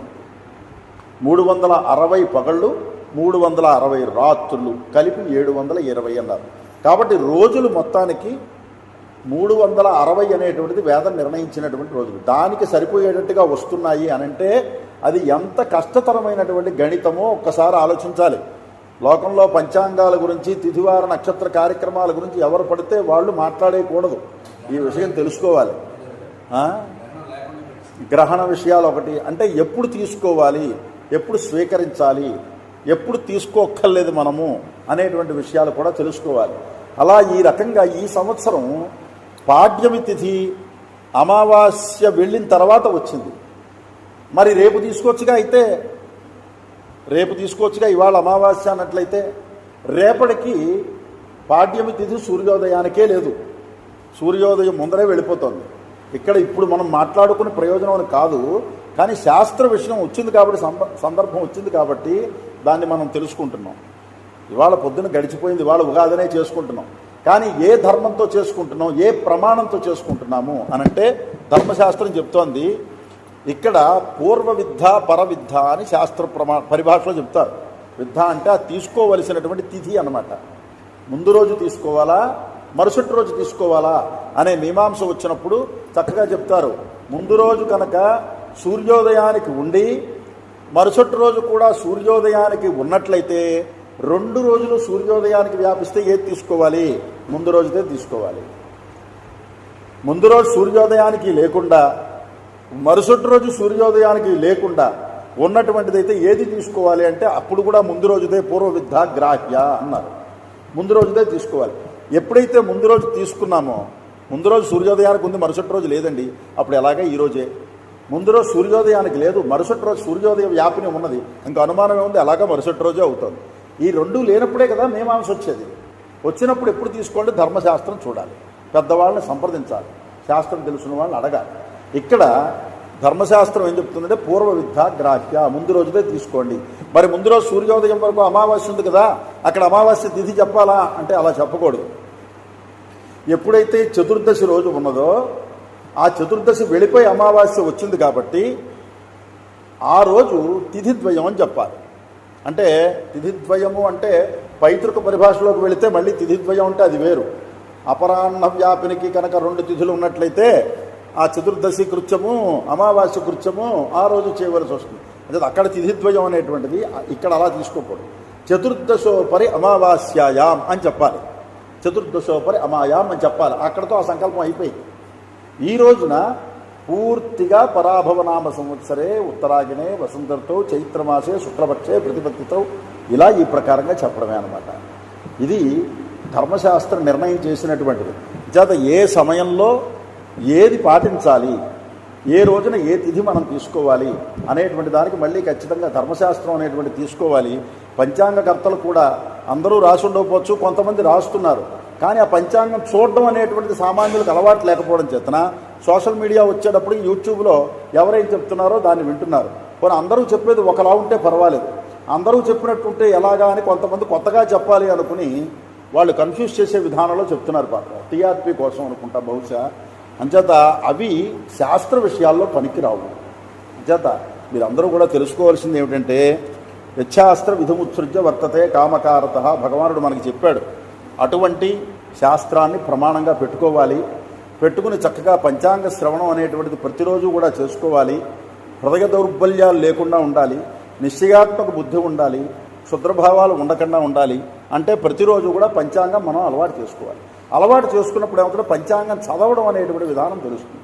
ఎప్పుడైతే పంచాంగం చదివే విధానం వచ్చిందో డౌట్ వస్తున్నప్పుడు అదంటూ ఏమిటో తెలిస్తేనే కదా డౌట్ వచ్చేది. పరీక్ష రాసేటువంటి వాడికి ఆ చదివితే ఆ సబ్జెక్టులో డౌట్ వస్తుంది. అసలు వాడు చదవట్లేదు, ఊరికి ఖాళీగా తిరుగుతున్నాడు, చదువుతున్నానని చెప్పుకుంటానికి దాంట్లో వాడికి డౌట్లే వస్తాయి, ఏం రావు. అంచేత మనకి డౌట్ కలగాలి. దాన్ని భగవంతుడు చెప్తాడు పరిప్రశ్నేన సేవయా అంటారు. పరిప్రశ్న అంటే ఏంటంటే డౌట్ రావాలి, మనస్సుకి సమాధానం పడని పరిస్థితి రావాలి. అప్పుడు మనం పెద్దవాళ్ళ దగ్గరికి వెళ్ళి అడుగుతాం అనమాట. అందువల్ల ఈ తిథివార నక్షత్ర యోగకరాన్ని ఈ రోజున పంచాంగ శ్రవణం చేయడం అనేటువంటిది ఉగాది రోజున చాలా విశేషమైనటువంటిది. కాబట్టి ఈ సంవత్సరం పరాభవనామ సంవత్సరము. పరాభవ అనేటువంటి దానికి మామూలుగా యౌగికార్థం, వ్యుత్పత్త్యర్థం, రూఢ్యర్థం అని రెండు ఉంటాయి శాస్త్రంలో. రూఢ్యర్థం అనేటువంటి తీసుకుంటే పరాభవం పొందాడయ్యా అంటారు. పరాభవం అంటే అపజయం పొందడం అని అర్థం, అవమానం పొందడం అని అర్థం, అది ఒక అర్థం. అదే యౌగికార్థం తీసుకుంటే పరాభవ అనేటువంటిది దేవతా స్వరూపం, చిచ్చక్తి స్వరూపము అని అర్థం తీసుకోవచ్చు. భవ అంటే ఈశ్వరుడు, పర అంటే పరాశక్తి, పరాశక్తి పరమేశ్వరుల యొక్క స్వరూపం అన్నమాట. శివశక్తి స్వరూపం, చిచ్చక్తుల యొక్క స్వరూపం. కారణం ఏమిటి? మహాకాలుడైన మహాకాళీ అమ్మవారు. కాలుడు కాళీ. ఎప్పుడు ఏర్పడుతుంది కాళీ స్వరూపం? తామస గుణం పొందినప్పుడు. త్రిగుణాల్లో సత్వరజస్తమో గుణాల్లో సత్వగుణంలో మహాసరస్వతి స్వరూపం, సత్వగుణంలో మహాలక్ష్మి స్వరూపం, రజోగుణంలో మహాసరస్వతి స్వరూపం, తమో గుణంలో మహాకాళీ స్వరూపం. అంచేత ఇప్పుడు మనం చూస్తూ ఉన్నాం, లయ సమయం వచ్చేటప్పటికీ యుద్ధ వాతావరణం. తమోగుణం అంతా, తమోగుణ స్వరూపం ఎలా ఉంటుంది అంతా యుద్ధమే కదా. అంచేత యుద్ధ వాతావరణాలు ఇప్పుడు మనం చూస్తూనే ఉన్నాం ప్రస్తుతానికి. అటువంటి తమోగుణ స్వభావంతో ఉండేటువంటి కాలుడు మహాకాలుడు. కాబట్టి అమ్మవారి యొక్క పరాశక్తి పరమేశ్వరుల యొక్క స్వరూపము అని భావించాలంటే శాస్త్రం మనకేం చెప్తోంది అంటే, మనం ఈ సంవత్సరం ఎక్కువగా ఈశ్వరారాధన ఎక్కువగా చేయాలి. పరాభవనామ సంవత్సరంలో పరమేశ్వరుణ్ణి, పరాశక్తిని, అమ్మవారిని, కాలస్వరూపుడు వారిరువురిని కూడా అభేదంగా పార్వతీ పరమేశ్వరుని ఎంత విశేషంగా ఆరాధన చేస్తే లోకానికి అంత శాంతి కలుగుతుంది, సుభిక్షం ఏర్పడుతుంది, ఉపద్రవాలు శాంతిస్తాయి, ప్రకృతి నుంచి వచ్చేటువంటి ఉపద్రవాలు శాంతిస్తాయి. యుద్ధాల వల్ల ప్రాణ నష్టం జరుగుతుంది, యుద్ధాల వల్ల ఆర్థిక నష్టం జరుగుతుంది, యుద్ధాల వల్ల ప్రకృతి నష్టం జరుగుతుంది, కాలుష్యం ఏర్పడుతుంది. ఇవన్నీ కూడా తగ్గాలంటే పరమేశ్వరుడి యొక్క అనుగ్రహం కావాలి. లయకారకుడు కాబట్టి ఆయన మళ్ళీ ఆయన్ని ఆరాధన చేస్తేనే ఆయన శాంతిస్తాడు. తమో రూపంలో ఉన్నప్పుడు ఆయన రుద్రుడు, అనుగ్రహ రూపంలో ఉన్నప్పుడు ఆయన శివుడు. అంచేత భవుడు అన్నమాట. భవ అంటే మనకి మళ్ళీ జన్మనిచ్చేటువంటి వాడు. మనం పుడుతున్నాము అంటే ఆయన అనుగ్రహంతో మనం పుడుతున్నాం. అంచేత మనం సుభిక్షంగా ఉండాలి అంటే ఈ సంవత్సరం పార్వతీ పరమేశ్వరుల యొక్క ఆరాధన చెయ్యాలి అని పరాభవనామ సంవత్సరము అని దాంట్లో దాని యొక్క విశిష్టత. తర్వాత ఈ సంవత్సరం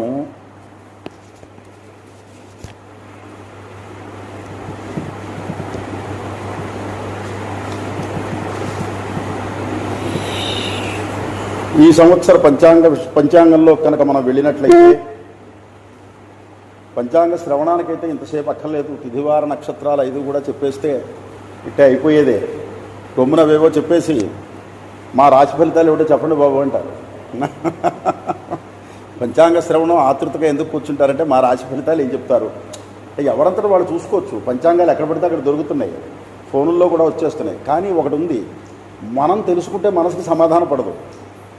ఎవరి ద్వారా అయినా వింటే మనకి సమాధానం పడుతుంది. చూసారా, ఇది నిజమే కదా. వారు చెబితే మనకు బాగుంటుంది, నిజంగా మనకు బాగోలేదు, వారు చెప్పారు బాగుంది అని మనసుకి సమాధానం వస్తుంది. అదే బాగోలేదండి అన్నా అనుకోండి, మనసుకు అదే పట్టుకుంటుంది, బాగోలేదు. ఈ రెండు మనం చదువుకోవచ్చు. మనం చదువుకుంటే మనసుకి పట్టదు. అది ఎంత నిజమో కేవలం మన విషయము అని కాకుండా మనం ఏం చెయ్యాలి, మనం నిత్యంలో చేయవలసినటువంటిది ఏమిటి, మనకి నష్టం వస్తుంది, కష్టం వస్తుంది, అవి తొలగాలంటే మనం ఏం చెయ్యాలి నిత్యం అనేటువంటిది తెలుసుకోవడం ముఖ్యంగా పంచాంగ శ్రవణంలో విషయం, ప్రధానమైన అంశం. అది మన జాతకాలు ఏమున్నాయి మనం తెలుసుకోవచ్చు, కందాయ ఫలితాలు, రాశి ఫలితాలు తెలుసుకోవచ్చు. వ్యక్తిగతమైన జాతకం కంటే కూడా వ్యవస్థ, రాష్ట్రము, దేశము, ప్రకృతి, ఈ ఉపద్రవాలు తగ్గాలంటే, మనం సుఖంగా ఉండాలంటే మనం ఏం చేయాలి, ఇది తెలుసుకోవాల్సినటువంటిది. అందువల్ల ఇన్ని విషయాలు చెప్పుకోవాల్సి వచ్చింది. ఇప్పుడు మనం పంచాంగంలోకి ప్రవేశిద్దాం. బాలార్కకోటిద్యుతిమప్రమేయం బాలేందురేఖాకలితోత్తమాంగం భ్రమద్విరేఫావృతకండభాగం భజే భవానీతనయం గణేశం. భవానీతనయం, భవానీతనయుడైనటువంటి ఆ గణేశ్వరుడికి నమస్కరిస్తూ ఈ సంవత్సర పంచాంగ విశేషాలు ఏమిటంటే, కలియుగాబ్దములు 127 సంవత్సరముల ఎదుట ప్రారంభమయ్యి వెళ్ళి 127 సంవత్సరాలు గడిచాయి కలియుగం ప్రారంభమై. ఇందాక ఎన్ని అనుకున్నాం మనం? 4,20,000 సంవత్సరాలు కలియుగం ప్రమాణం. ఎవరో చెప్పారట 2012 కలియుగాంతము అని, వాళ్ళ పర్సనల్ లెక్క. అంటే ఇప్పుడిప్పుడే కలియుగాంతం అవుతుంది అని అనుకోక్కర్లేదు, కానీ కలియుగాంతం అయ్యేటప్పటికి ఎలా ఉంటుంది అనేటువంటిది మాత్రం ఊహకు కూడా అందదనమాట. కలియుగం ప్రారంభమై పంచవర్ష సహస్రాతీత అన్నారు.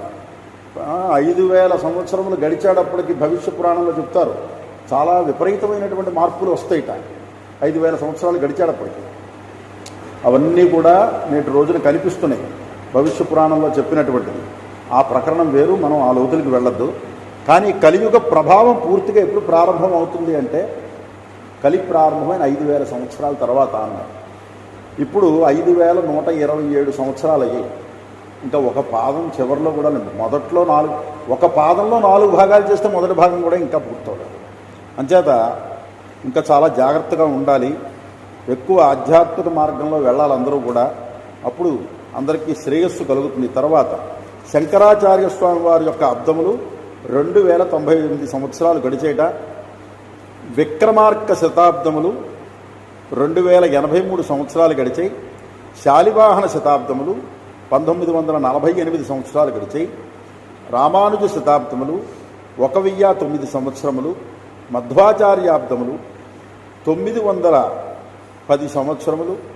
హోణశకం 2026-27 సంవత్సరం. ఇప్పుడు భారతదేశ స్వతంత్రాబ్దములు 79 సంవత్సరములు.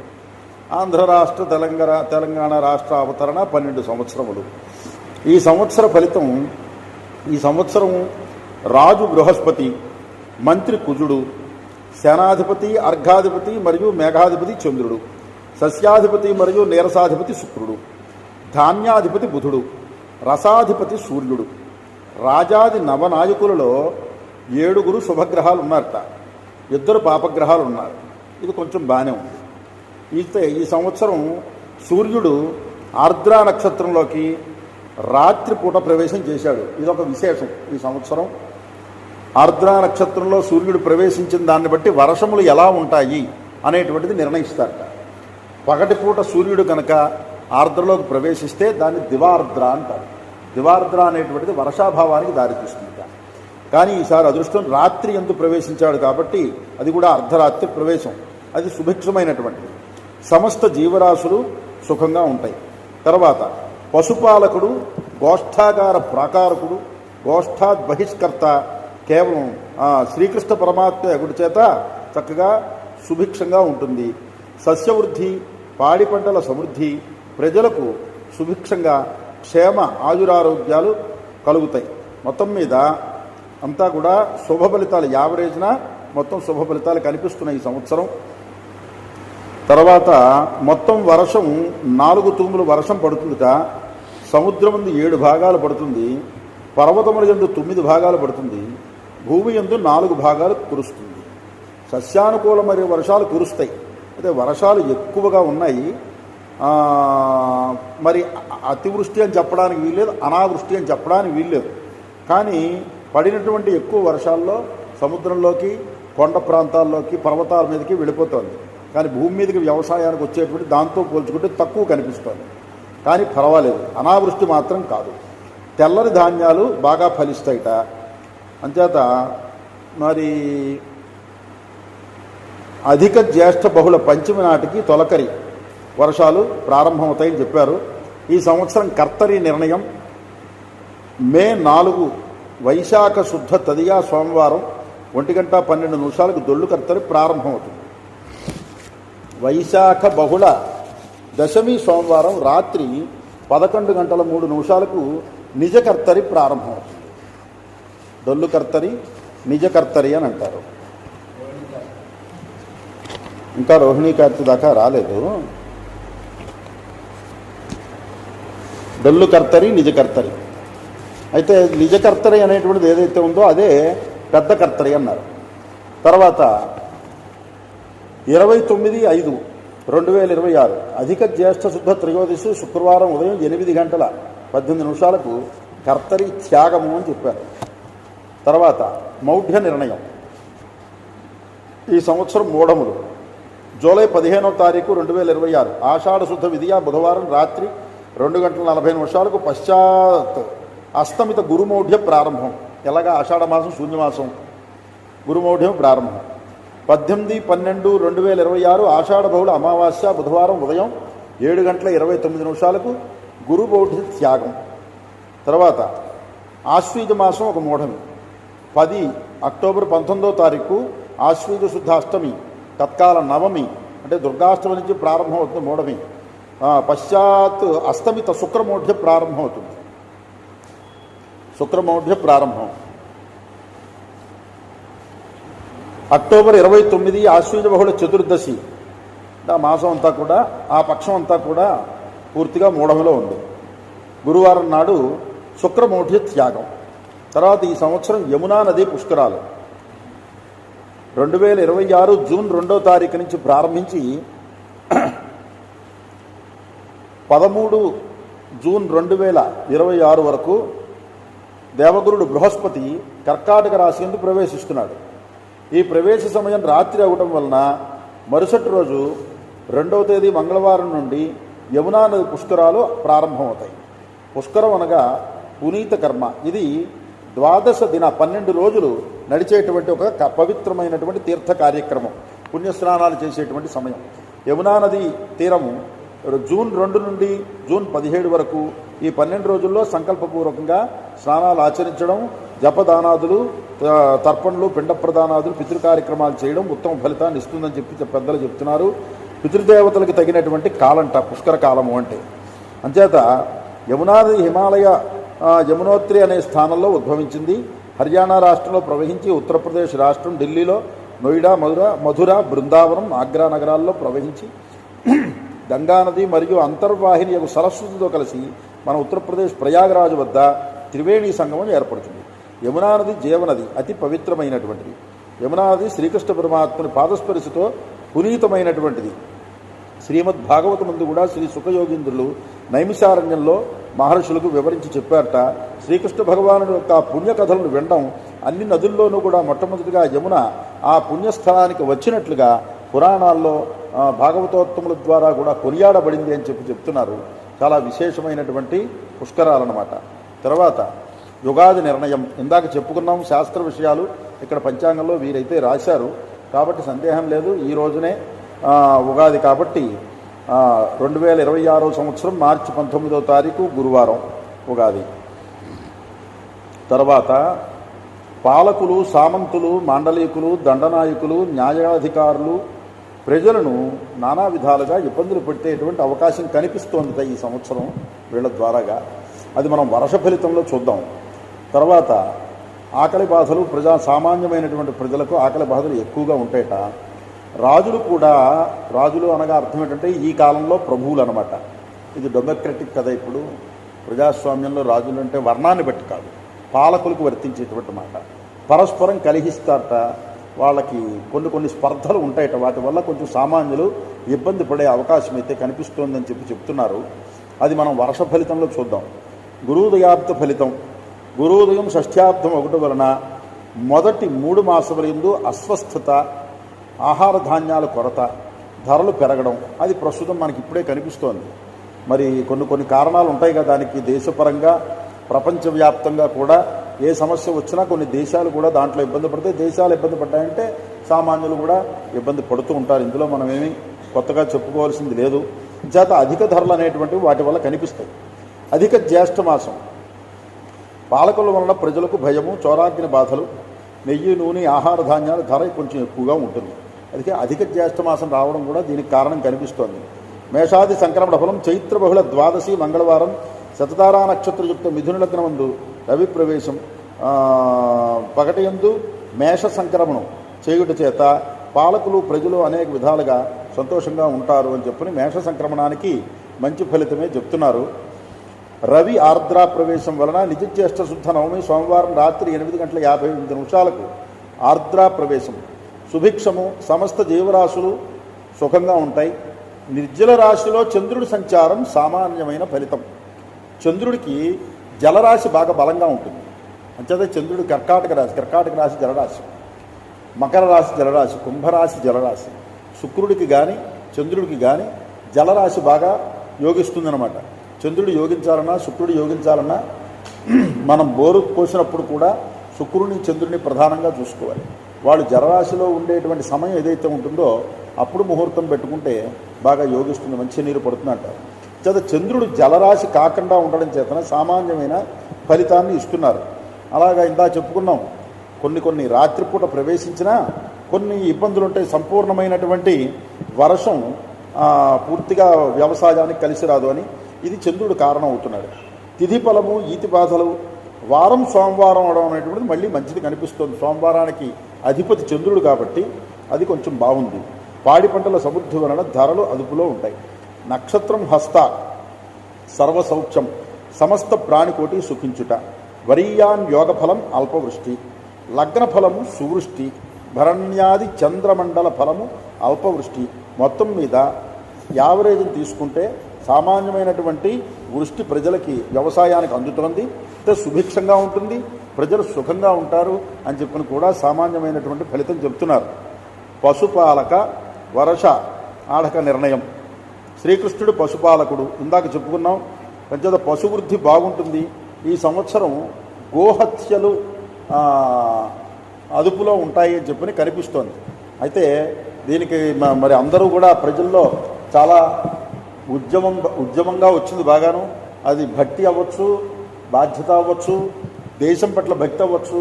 మన దేశానికి సంబంధించినటువంటి దేవత గోవు కాబట్టి ఆ గోవు పట్ల భక్తిభావం పెరగడం వల్ల మరి పూర్వం ఇంత ప్రచారం చేయలేదు. పూర్వం ఇళ్లలో అందరికీ కూడా ఒక గోవు ఉండేది. అందరి ఇళ్లలో గోవు ఒకటైనా కనీసం ఉండేది, కనీసం ఒకటి ఉండేది, ఇంకా ఎక్కువే ఉండేది. ఇప్పుడు వ్యవసాయాలు తీసేసి అపార్ట్మెంట్లు వచ్చేసాయి కాబట్టి అపార్ట్మెంట్లు కొనుక్కున్న వాళ్ళు గోవులను పెట్టుకోలేరు. తద్వారా ఏమైందంటే గో సంరక్షణ అనేటువంటిది తగ్గిపోయింది. మరి ఇండిపెండెంట్గా ఉన్నవాళ్ళు, ఇంకా అదృష్టవశాత్తు మతాలు మారకుండా ఉన్నవాళ్ళు, లేదా ఏదైనా పీఠాల వాళ్ళు, వ్యవస్థల వాళ్ళు, పాఠశాలలు, గురుకులాలు ఇలాంటి వాళ్ళు గో సంరక్షణ అనేటువంటిది చేస్తున్నారు. కానీ సామాన్యులు ఇదివరకులాగా అందరూ సర్వజనులు కూడా గోవుని ఇంట్లో పెట్టుకోవడం అనేటువంటి సంప్రదాయం ఇప్పుడు తగ్గిపోవడం చేతన గోవధలు బాగా ఎక్కువయ్యాయి. ఆ ఎక్కువవడం కూడా ఎక్కువ అయిన సందర్భంలో గోవధల్ని నిషేధించే వాళ్ళు కూడా మన హైందవ సమాజంలో బాగా పెరిగారు. హిందూ సంఘాలు బాగా పరిశ్రమ చేస్తున్నాయి, బాగా బలపడుతున్నాయి కూడాను, అవసరం కూడాను. హిందూ సంఘాలు ఇంకా పెరగాలి, గోవుల్ని రక్షించాలి. మరి భగవదారాధన అనేటువంటిది అలవాటు చెయ్యాలి సామాన్యులకి. మన మతంలో ఉండేటువంటి గొప్పతనాలు ఏమిటనేటువంటిది చెప్పాలి. పంట వేసిన వెంటనే నాకు విత్తనం నాటిన వెంటనే ఫలం రావాలి అని కోరుకోకుండా కర్మఫలం ఏదైతే ఉందో కర్మని ఆచరించడము, ఫలం పరమేశ్వరుడు ఇస్తాడు అనేటువంటి నిశ్చయాత్మక బుద్ధితో ఉంటే తప్పకుండా ఫలితం వచ్చి తీరుతుంది. చాలామంది ఏం చేస్తున్నారు, భగవద్గీతను గౌరవిస్తున్నారు, భగవద్గీత గురించి చెప్తున్నారు. వాళ్ళే మళ్ళీ ఏం చేస్తున్నారంటే ఏదో ఒక కర్మ చేసి ఫలితాన్నే ప్రధానంగా పెట్టుకుంటున్నారు. భగవద్గీత ఏం చెప్తోంది, నువ్వు కర్మ చెయ్యి, ఫలం మీద దృష్టి పెట్టుకో అంటాడు, ఫలం ఆశించకు అంటాడు. ఆశిస్తే కొంత వస్తుందేమో, ఆశించకపోతే ఎక్కువ ఇస్తాడేమో అయినా, అది కూడా మనం ఆలోచించాలి. అంచేత ప్రతిదానికి ఒక సమయం ఉంటుంది, కాలము కర్మ అన్నారు. ఏ కాలం ఏ కాలంలో ఏ కర్మ చెయ్యాలి. అలాగే ఆ కర్మ ఫలం మనకి ఎప్పుడు ఇవ్వాలో కాలం నిర్ణయిస్తుంది. అది కాలం యొక్క నిర్ణయం, దాని అధీనంలో ఉంటుంది, మన అధీనంలో ఉంటుంది. అంచేత కర్మ ఫలం అనేటువంటిది ఆశించకుండా కర్మ చెయ్యాలి. ఇది పరమాత్మ చెప్పేటువంటిది. ఇటువంటి పరిస్థితుల్లో ఇవి బాగా హిందూ సంఘాలు ఇవి నేర్పాలి. కర్మ చేయడం అనేది నేర్పాలి, భగవదారాధన నేర్పాలి. దీనివల్ల ఏమవుతుందంటే మత మార్పిళ్ళు అనేటువంటివి తగ్గుతాయి. అంచేత గో సంరక్షణ అనేటువంటిది బాగా చేస్తున్నాయి ప్రస్తుతం ఈ సంఘాలు సంస్థలు కూడా. ఇది బాగా అవసరమైనటువంటిది. ఈ సంవత్సరం వారి ప్రయత్నాలకు కూడా మనలాంటి వాళ్ళు చేసేటువంటి ఈ గో సంరక్షణ అవ్వచ్చు, గోవధనని నిషేధించేటువంటి సంఘాల వాళ్ళకు అవ్వచ్చు, వాళ్ళందరికీ కూడా మరి బాగా అనుకూలిస్తుంది అని చెప్తున్నారు. తర్వాత అస్మిన్ దేశే లోక వ్యవహారత చాంద్రమా నవశాత్తు అయం పరాభవనామ సంవత్సర. ఈ లోకంలో వ్యవహారంగా చాంద్రమాన వ్యవహారంగా పరాభవనామ సంవత్సరము. బారహస్పత్యమానం ప్రకారం ఉత్తరాహికులకు కాళయుక్తి నామ సంవత్సరం. పరాభవాది 60 సంవత్సరాల్లో ఇది 40వ సంవత్సరం. ఇందాక చెప్పుకున్నాం కదా, యుగానికి 5 సంవత్సరములు చొప్పున 12 యుగాలుగా విభజిస్తే పరాభవనామ సంవత్సరం 8వది అయింది. 12 భాగాలు చేస్తే 60ని 5 భాగాలకు 5 8 40వ సంవత్సరం అన్నమాట ఇది. అది అనల సంవత్సరం చెప్పుకున్నాక ఇందాక. సంవత్సరం, పరివత్సరం, ఇదావత్సరం, దువత్సరం, ఇద్వత్సరం ఆఖరిది అనల సంవత్సరం. మరి అనల దేవతాకం, అనల అంటే అగ్ని అనమాట, అగ్ని దేవతాకమైనటువంటి ఒక సంవత్సరం ఇప్పుడు నడుస్తోంది. ఇద్వత్సర నామకము అని అన్నారు. ఈ సంవత్సరంలో రజత దానం చేయడం చాలా విశేషంగా చెప్పారు. కలవు దానం ప్రశస్యతే అన్నారు కాబట్టి కలియుగంలో దానం చేయడం చాలా విశేషం. కృతయుగంలో జ్ఞానం వల్ల వాళ్ళకి సిద్ధిస్తుంది. ఏదైనా సరే జ్ఞానం, అందరూ జ్ఞానవంతులు. త్రేతాయుగంలో తపస్సు వల్ల వాళ్ళు అనుకున్నటువంటి దాన్ని సాధించగలుగుతారు. ద్వాపర యుగంలో యజ్ఞముల ద్వారాగా వాళ్ళ కోరికలను వాళ్ళు తీర్చుకున్నారు. కలియుగంలో అంతంత కర్మలు కష్టం కాబట్టి అందరికీ అవకాశం ఉండకపోవచ్చు కాబట్టి సామాన్యంగా దానంతో తేల్చారు. అంటే ఒక మాటలో చెప్పాలంటే శాస్త్రం ఏం చెప్తుందంటే కృతయుగంలో 1000 సంవత్సరాలు కష్టపడి తపస్సు చేసి సాధించినటువంటి ఫలం ఏదైతే ఉంటుందో కలియుగంలో ఒక్క రోజులో 24 గంటల్లో ఆ ఫలితం నీకు ఇస్తాను అని చెప్పని భగవానుడు చెప్పాడు. భగవద్గీతలో, భాగవతంలో ఉందన్నమాట స్పష్టంగా. అంచేత కలియుగంలోనే మనకు భగవద్ అనుగ్రహం ఎక్కువ కలిగేటువంటి అవకాశాలు ఉన్నాయి. సంవత్సరాల తరబడి ఎవరూ కూడా కర్మలు చేయలేరు. అంత ఆయు ప్రమాణం కూడా లేదు కలియుగంలో. మనుషులకి 120 సంవత్సరాలు, 100 ఏళ్ళు కూడా ఎవరూ బతకట్లేదు. కాబట్టి పరమేశ్వరుడు దాన్ని కాంపాక్ట్ చేశాడు. ఫలితం ఒక రోజులో ఇస్తాము అని చెప్పాను. అందులో భాగంగా ఏమిటంటే కలవు దానం ప్రశిస్తుంది. కలియుగంలో దానం అనేటువంటిది చాలా ముఖ్యం. కలియుగంలో దానగుణం తగ్గిపోతుందిట. అందువల్ల ఆ మార్గాన్ని అవలంబించమన్నారు. దాంట్లో ఈ పరాభవనామ సంవత్సరం దాన విశేషంలో రజత దానం విశేషంగా చెప్పారు. ఈ పరాభవనామ సంవత్సరం కేతువు అధిపతి, కేతుగ్రహం అధిష్టానం కాబట్టి ఇదొక విశేషం, అదృష్ట విశేషం. రాహువు చండాల గ్రహం, కేతువు జ్ఞానకారకుడు. రాహుకేతువులు ఇద్దరూ ఛాయాగ్రహాలే అయినప్పటికీ కూడా కేతువు జ్ఞానాన్ని కలిగిస్తాడు, మోక్షాన్ని కలిగిస్తాడు, దైవానుగ్రహాన్ని కలిగిస్తాడు. మంచి పనులు చెయ్యాలనేటువంటి చేయాలనుకునే వాళ్ళకి మంచి మార్గం చూపిస్తాడట కేతువు.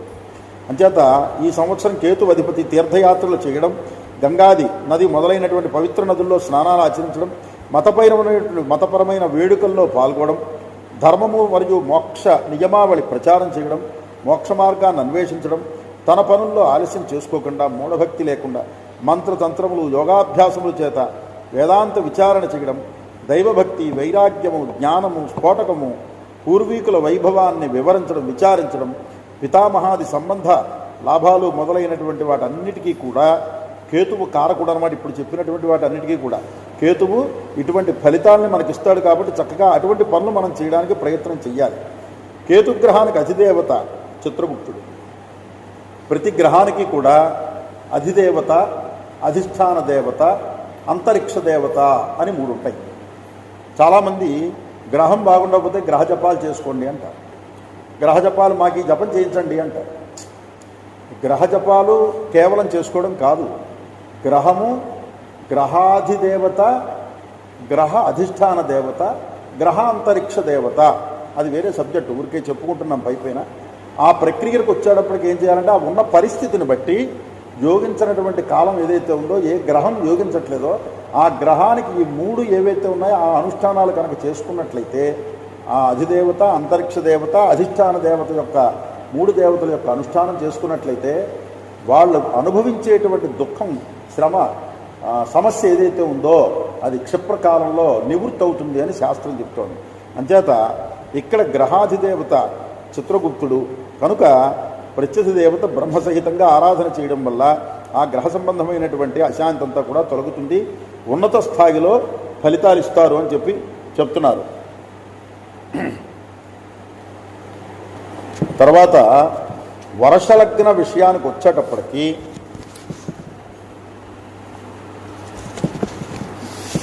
వర్షలగ్న విషయం, వర్షలగ్నం మేనలగ్నం అయింది. ఇక్కడ వర్షలగ్నం అని జగల్లగ్నం అని 2 ఉంటాయి. వర్షలగ్నం అంటే రాష్ట్రానికి సంబంధించిన విషయాలు తెలియజేసేది, జగల్లగ్నం అంటే దేశానికి సంబంధించిన విషయాలు తెలియజేసేది. ఈ వర్షలగ్నం మేనలగ్నం అవడం, మరి లగ్న రాజ్యాధిపతి గురుడు చతుర్థంలో ఉండడం, శుక్రుడితో పాటు రవి శనులు కూడా ఉండడం ఎక్కడ లగ్నంలో, వీటి వల్ల కొంత చికాకులు కనిపిస్తున్నాయి, అధికంగా కనిపిస్తున్నాయి. రాష్ట్ర ప్రభుత్వం, రాష్ట్ర పాలకులు ఎవరైతే ఉన్నారో వాళ్ళకి కొన్ని ఇబ్బందులు కనిపిస్తున్నాయి. వాళ్ళు చేసేటువంటి కొన్ని అనాలోచితమైనటువంటి పనుల వల్ల ప్రజలకు కొంత ఇబ్బందులు కనిపిస్తున్నాయి, ప్రజల్లో కొంత వ్యతిరేకత కూడా కనిపిస్తోంది. మరి ఈ విషయాన్ని పాలకులు బాగా దృష్టిలో పెట్టుకోవాలి. వాళ్ళు కూడా పంచాంగ శ్రవణం ఈ రోజున చేస్తారని అనుకుంటున్నాం, చేసి ఈ విషయాలన్నీ కూడా నిష్పక్షంగా, నిర్మత్సరంగా, నిష్పాక్షికంగా జ్యోతిష్కులు కూడా పాలకులకు చెప్పాలి. ఇవాళ ఆ వాతావరణం పెద్దగా కనిపించట్లేదు. ఎవరు అధికారంలో ఉంటే వాళ్ళు కొనియాడేటువంటి విధానంలో కనిపిస్తోంది. కొనియాడడం వల్ల వాళ్ళకి కలిసి వచ్చేది ఏమి ఉండదు. ఉన్నది మంచి ఉందనుకోండి, మంచి అలాగా వస్తుంది. చెడు ఉందనుకోండి, దాన్ని సూచిస్తే మనం జాగ్రత్త పడడానికి అవకాశం ఉంటుంది. అంచేత పాలకులు కూడా బాగా తెలుసుకుని ఏ రకంగా ఉంటే వాళ్ళు స్థిరంగా ఉంటారు, నిలబడతారు అనే విషయాన్ని బాగా తెలుసుకోవాలి, నిర్మత్సరంగా చెప్పాలి జ్యోతిష్కులు కూడా. ఇటువంటి వాతావరణం వల్ల ఇప్పుడు ఏమవుతుందంటే ప్రతిపక్షాలకి కొంత అనుకూలమైనటువంటి వాతావరణం కల్పించే పరిస్థితి కనిపిస్తుంది రాబోయే రోజుల్లో ఇక్కడ ఉన్న గ్రహస్థితిని బట్టి. అంచేత శుక్రుడు మీనలగ్నం 3-8కి అధిపతి అయి ఉన్నాడు. మరి దానివల్ల కూడా కొంత స్త్రీల విషయంలో ప్రజల్లో వ్యతిరేకత కనిపిస్తోంది, రుణభారం అధికంగా కనిపిస్తోంది. ఎందుకంటే ద్వితీయాధిపతి కుజుడు వ్యయస్థానంలో ఉన్నాడు. కుజస్తంభన అంటారు. స్తంభన అంటే కొంతకాలం అక్కడ ఆగిపోవడం అనమాట. తద్వారా వ్యయంలో ఉండడం వల్ల శని క్షేత్రంలో రాహుతో యోగించడం వల్ల కూడా ఆర్థికమైనటువంటి రుణబాధలు రాష్ట్రంలో కనిపిస్తున్నాయన్నమాట. ఇవి ప్రధానంగా తెలుసుకోవలసినటువంటి రాజకీయపరమైనటువంటి ఇబ్బందులు. తర్వాత వ్యతిరేకంగా ఉంటాయి. నూతన వ్యాధుల వలన కొంత ఇబ్బందులకు కలిగే అవకాశం కనిపిస్తోంది, అదే కుజుడి వల్ల. కొంతమేర ఉద్యోగ అవకాశాలు ప్రభుత్వం కల్పించే అవకాశం అయితే కనిపిస్తోంది. అనుకూలంగా ఉన్నాయి గ్రహాలు. మరి ప్రభుత్వం వారు తలుచుకుని ఏదైనా పెడితే అందుబాటులోకి వస్తుంది, అమల్లోకి. గ్రహాలు అనుకూలించినంత మాత్రాన ఉద్యోగాలు రావు కదా. అంచేత గ్రహాలు అనుకూలిస్తున్నాయి కాబట్టి ప్రభుత్వాలు కూడా, అధికారులు కూడా వాటిని అమల్లో పెట్టాలని కోరుకుంటున్నాము. తర్వాత విద్యారంగం మౌలిక పరంగా మార్పులు జరుగుతాయి, వాయు ప్రమాదాలు కనిపిస్తున్నాయి. తర్వాత జగల్లగ్నాన్ని బట్టి కేంద్ర ప్రభుత్వం మునుపెన్నడూ లేనటువంటి సహాయం అందిస్తుంది అని కూడా కనిపిస్తోంది. ముఖ్యంగా ప్రాజెక్టులు ఆగిపోయినటువంటివి ఏవైతే ఉన్నాయో అవి పూర్తయ్యేటువంటి అవకాశాలు కనిపిస్తున్నాయి. మరి పక్క ఉండేటువంటి రాష్ట్రాలతో సత్సంబంధాలు కూడా బాగానే కనిపిస్తున్నాయి. వ్యవసాయ రంగం కొంత అభివృద్ధి కనిపిస్తోంది. ఎందుకంటే వర్షాలు కూడా బాగున్నాయి కాబట్టి వ్యవసాయ రంగం కూడా బాగానే ఉంటుందని అనిపిస్తోంది. ప్రభుత్వం కూడా గిట్టుబాటు ధరలు ఇచ్చేటువంటి పరిస్థితి కనిపిస్తోంది. స్త్రీ శిశు సంక్షేమ శాఖ యందు కూడా మంచి మార్పులు తీసుకొచ్చే అవకాశం కనిపిస్తోంది. అలా తీసుకొచ్చిన రోజున శుక్రుడు ఏదైతే శత్రుస్థానాధిపత్యం, అష్టమ స్థానాధిపత్యం పొందాడో ఆ ఫలితం ప్రభుత్వం మీద పడకుండా ఉంటుంది. స్త్రీల యొక్క సపోర్ట్ బాగా కనిపిస్తుంది. వాటిలో మార్పులు తీసుకురావాలి ఖచ్చితంగా. అలాగే విచ్చలవిడిగా మత్తు పదార్థాల విక్రయాలు అనేటువంటివి కూడా కనిపిస్తున్నాయి. ఇది కూడా శుక్రుడు వీటికి కారకుడు కాబట్టి అష్టమాధిపతి అయ్యిండు శుక్రుడు లగ్నంలో ఉచ్చుపట్టున్న చేతన వ్యసనాలకి సంబంధించినటువంటివి ప్రభుత్వాలు కూడా ఎక్కువ ప్రోత్సహించే అవకాశాలు కనిపిస్తున్నాయి. అవి కొంచెం తెలుసుకుని తగ్గించాలి. మనుషుల్ని మంచి మార్గంలో పెట్టే ప్రయత్నం ప్రభుత్వాలు కూడా చేయాలని కోరుకుంటున్నాం. అలాగే ధరలు అధికంగా పెరుగుతాయి, ప్రజల్లో కొంత వ్యతిరేకత కనిపిస్తుంది. మొత్తం మీద ఆంధ్రప్రదేశ్ యందు అభివృద్ధి అయితే యావరేజ్ను బాగానే కనిపిస్తుంది. వర్ష లగ్నాన్ని బట్టి పోలీసు యంత్రాంగం ఏదైతే ఉందో వాళ్ళకు కూడా మరి కొన్ని ఇబ్బందులు కనిపిస్తున్నాయి. ఇది కూడా ప్రభుత్వం వారు తెలుసుకోవాలి గ్రహాలను బట్టి. ఎందుకంటే ప్రభుత్వాలకి పోలీస్ శాఖకి కారకుడు శని కాబట్టి, అలాగే అడ్మినిస్ట్రేషన్ అనేటువంటి దానికి కారకుడు కుజుడు కాబట్టి, కుజుడు వ్యయంలో ఉండడం, కుజస్తంభనం శని క్షేత్రంలో ఉండడం, శనేమో లగ్నంలో ఉండడం, తన ఈ ఇద్దరికి కూడా ద్విద్వాసికం ఉండడం వల్ల ప్రభుత్వ పరంగా పోలీస్ శాఖకు కానీ అడ్మినిస్ట్రేషన్స్ అంటే కలెక్టర్లు అలాంటి వాళ్ళకి కానీ కొన్ని ఇబ్బందులు అయితే కనిపిస్తున్నాయి వాళ్ళకి. ప్రభుత్వం నుండి ప్రభుత్వాధికారులు ఈ విషయాన్ని కూడా తెలుసుకుని మార్చుకుంటే ఆ గ్రహాలు వాళ్ళకి అనుకూలిస్తాయి. అలాగే కేంద్ర పరంగా నవీనమైనటువంటి ఆయుధాలు కొనుగోళ్లు అన్నీ కూడా చేస్తారట. ఇతర దేశాలతోటి ఒప్పందులు కుదుర్చుకుంటారట. ప్రతిపక్ష పార్టీలు కొన్ని రాష్ట్రాలు ఆధిపత్యం కనిపిస్తూ ఉన్నా మొత్తం మీద అధికారం పార్టీ ఏదైతే ఉందో దానివైపు ప్రజలు మొగ్గు చూపిస్తారు. కేంద్రపరమైనటువంటిది కాశ్మీర్ సరిహద్దుల యందు భద్రతా బలగాలు కూడా ఆ ఉత్తర దేశాలకు ఈశాన్య రాష్ట్రాలకు వెళ్ళేసరికి అక్కడ పరిస్థితి కొద్దిగా ఇబ్బందికరంగా మళ్ళీ కనిపిస్తోంది. అందువలన కూడా రక్షణ శాఖ అధికారులు ప్రాణభయం కనిపిస్తోంది. రక్షణ శాఖ అనేటువంటిది బాగా ఇంకా పెంచాలన్నమాట. అంచేత కొత్త ఆయుధాలు కొనేటువంటి వాతావరణం కనిపిస్తోంది అన్నారు. కాబట్టి ఏదైనా యుద్ధ వాతావరణం ఈ సంవత్సరం రాకుండానే ఇంకా ప్రపంచంలో బాగా ఆ మార్పులు అశాంతి అనేటువంటిది కనిపిస్తోంది. కానీ కొంత ఏదైనా జగల్లగ్నాన్ని బట్టి కానీ వర్ష లగ్నాన్ని బట్టి కానీ ఉన్నది ఉన్నట్టు ప్రతి పాయింట్ తీసుకోకుండా ఉంటే యావరేజ్ను కనుక చూసుకున్నట్లయితే పర్వాలేదు, బాగానే ఉంది. అమ్మవారి యొక్క అనుగ్రహంతో ప్రధానమంత్రి మరి దేశాన్ని అభివృద్ధి మార్గంలోకి తీసుకెళ్తున్నారు. కాబట్టి చక్కగా ఇంకా మేము అనుకోవడం అయితే ఆయన పూర్తిగా దృష్టి పెట్టలేదు. ఇంకాను ఆయన దృష్టి పెడితే ఈ వాతావరణం అమల్లోకి రావడం అనేటువంటిది ఒక నిమిషం పని. అంచేత తప్పకుండా మరి రాబోయే రోజుల్లో మన ప్రధాని ఈ యుద్ధాలని వీటన్నిటిని కూడా ఆపుతారు, మధ్యవర్తిత్వం వహిస్తారు అని అయితే అనుకుంటున్నాం, ఆశిస్తున్నాం. ఎందుకంటే అవకాశం కనిపిస్తోంది. యావరేజ్ మీద దేశ పరిస్థితి బాగుంది కాబట్టి అది విషయం. ఇప్పుడు వర్ష లగ్నం జగల్లగ్నాన్ని బట్టి మన రాష్ట్ర దేశ పరిస్థితులు తెలుసుకున్నాం. ఇక మన వ్యక్తిగత విషయాలు తెలుసుకునే ముందర ఒక్కసారి సంక్రాంతి పురుష లక్షణం. అయ్యా, స్వస్తి శ్రీ చాంద్రమాన పరాభవనామ సంవత్సర పుష్యశుద్ధ షష్ఠీ సత్కాల సప్తమి గురువారం అనగా 14 జనవరి 2025 తేదీ రాత్రి 2:59 తెల్లవారితే 15వ తారీఖు శుక్రవారం రేవతి నక్షత్రం శివయోగం మణికరణంలో రవి మకర రాశిని ప్రవేశిస్తున్నట్ట. అస్య పురుషస్య లక్షణం ఫలం నామం మిశ్రమం, పశువులకు శుభం, స్నానం శంకోదక స్నానం, సుఖము సౌఖ్యములు, అక్షత ధారణ. మినుములు పంట అంత అనుకూలించట్లేదు. వస్త్రధారణ శ్యామ వస్త్రధారణ ఇది విప్రనాశనానికి కనిపిస్తోంది. నల్ల వస్త్రాలు ధరించాట సంక్రాంతి పురుషుడు. పుష్పధారణ జిల్లేడు పుష్పాన్ని ధరించాడు కాబట్టి ఫలనాశనం కనిపిస్తోంది. భూషణం ఆభరణాలు పగడం ధరించాడు, దుష్టనాశనం కనిపిస్తోంది. దుష్టుడు పగడం అంటే మరి కుజుడు కదా, అంచేత దుష్టనాశనం సుబ్రహ్మణ్య స్వామి అన్నమాట. పాత్ర తగర పాత్ర యందు భోజనం అస్వస్థతని చేకూరుస్తుందిట. ఆహారం పెరుగు తేజోహీనం, ఫలము తాటిపండు శుభం. అస్య పురుషస్య లక్షణం. వాహనము దున్నపోతు, ఆకలి బాధలు ఎక్కువగా ఉంటాయట. ఆయుధము చిల్లకోల. యుద్ధం వాతావరణం కనిపిస్తుంది. ఛత్రధారణం నెమలి వర్ణం, అభయం. వాసాగంధధారణం అభయం. దివ్యా వాయువ్య దేశం సుభిక్షం. అవస్థ కూర్చుని ఉండే అవస్థ, మధ్యధరలు ఉంటాయి. చేష్టాముఖం.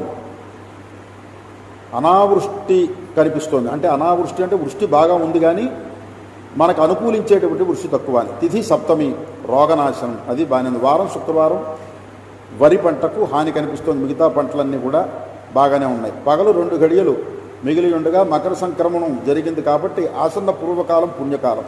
రాత్రి పూర్వభాగం కానీ నిషీధయందు కానీ రాత్రి ఉత్తర భాగమందు కానీ సంక్రమణం జరిగిన పరదినమే పుణ్యకాలమని చెప్పబడుతున్నది. అత్ర సూర్యాస్తమయ కాలానంతరం ప్రవేశాత్ పరదినే మకర సంక్రమణ ప్రయుక్తం భవతి. యథా అస్తమయ వేళాయాం మకరం యాంతి భాస్కరాः ప్రదోషే వా అర్ధరాత్రో వా స్నానం దానం పరేహని అని శాస్త్రకారులు చెప్పారన్నమాట. అర్ధరాత్రి ప్రవేశించింది కాబట్టి మరుసటి రోజునే 15వ తారీఖునే సంక్రమణాన్ని ఆచరించాలి అని. ఇప్పుడు కందాయ ఫలములు.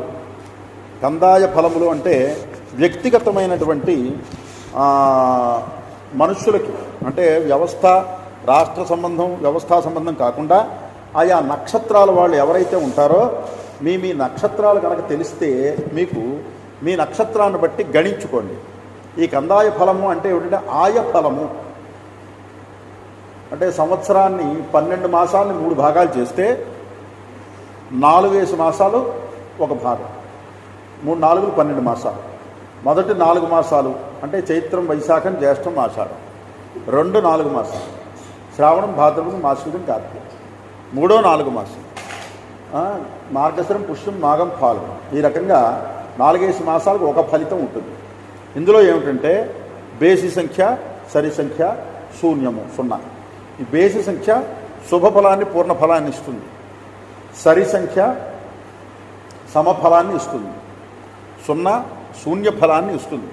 బేసి సంఖ్యలు అంటే తెలుసు కదా, 1 3 5 7 9. సరి సంఖ్యలు అంటే 2 4 6 8 అలా. ఈ సరి సంఖ్య బేసి సంఖ్య ఆయా రాశులు వాళ్ళు చూసుకోండి. ఎక్కడెక్కడైతే సరి సంఖ్య వస్తుందో 1వ స్థానం 2వ స్థానం 3వ స్థానం 1వ స్థానంలో వచ్చినటువంటిది ఆ 4 నెలల ఆ ఫలితం ఉంటుంది. సరి సంఖ్య వస్తే సామాన్య ఫలం. 2వ స్థానంలో వస్తే ఆ రకంగా సంవత్సరం మొత్తం మీద 3 రకాల యావరేజ్న. అంటే మనకి పూర్తిగా ఇలాగే ఉంటుంది అని చెప్పడానికి వీల్లేదు. గ్రహాలు ఉంటాయి, ఒక్కొక్క గ్రహం బాగా అనుకూలిస్తుంది, ఆ ఫలితం రావాలి. అయితే ఆ ఫలితం రాకుండా చేసే పక్కన గ్రహం ఇంకోటి ఉంటుంది, అదేం చేస్తుంది, ఆ ఫలితాన్ని లాగేస్తుంది. ఇప్పుడు ఇక్కడ ఇవ్వాల్సినటువంటి ఫలితం, ఇవ్వాల్సినటువంటి గ్రహం ఆ ఫలాన్ని ఇవ్వాలి, ప్రతిబంధకం పెట్టే గ్రహం ఆ ఫలాన్ని లాగే. 2 పనులు అవి చెయ్యాలి. అందులో అప్పుడు ఏం చేస్తుంది, రెండింటిని బేరేజ్ వేసుకుని యావరేజ్న ఆ ఫలితం వస్తుంది. మీకు అర్థమైందా? అంటే ఇప్పుడు మనం కందాయ ఫలములు చూసుకోవడం అంటే మీకు అర్థమయ్యేది చెప్పాలంటే, షుగర్ వ్యాధి ఉన్నటువంటి వాడు రోగంతో పోలుస్తున్నా అనుకోకండి, మీకు తెలుస్తుంది.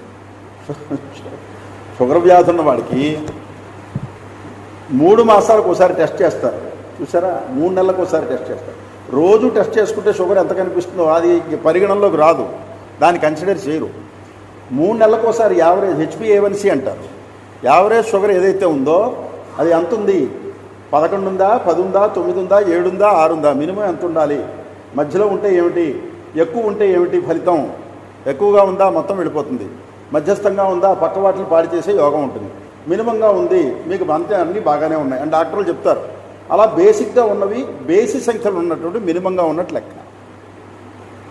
సమసంఖ్యలు ఉన్నటువంటివి మధ్యస్థంగా ఉన్నట్టు 7 పాయింట్లు 8 పాయింట్లు ఉన్నట్టు లెక్క. ఏమండో జాగ్రత్తగా ఉండండి, పక్క ఆర్గాన్స్ దెబ్బతినే అవకాశం ఉంటుంది, ఇంతకంటే పెంచుకోకండి అని చెప్తారు. ఎక్కువ ఉంది 9 10 11 దాటిపోతుంది, అన్ని పక్కవన్నీ కొట్టుకుపోతుంటాయి, అంటే శూన్య ఫలితం అనమాట. దాన్ని ఆ రకంగా మనం తీసుకోవడానికి ఉదాహరణకి చెప్తున్నాం. అలా అన్ని ఫలితాలు వచ్చేవి కదా మనకి. చేత మొత్తం మీద ఎలా ఉంటుంది అనేది జాగ్రత్తగా తెలుసుకోండి.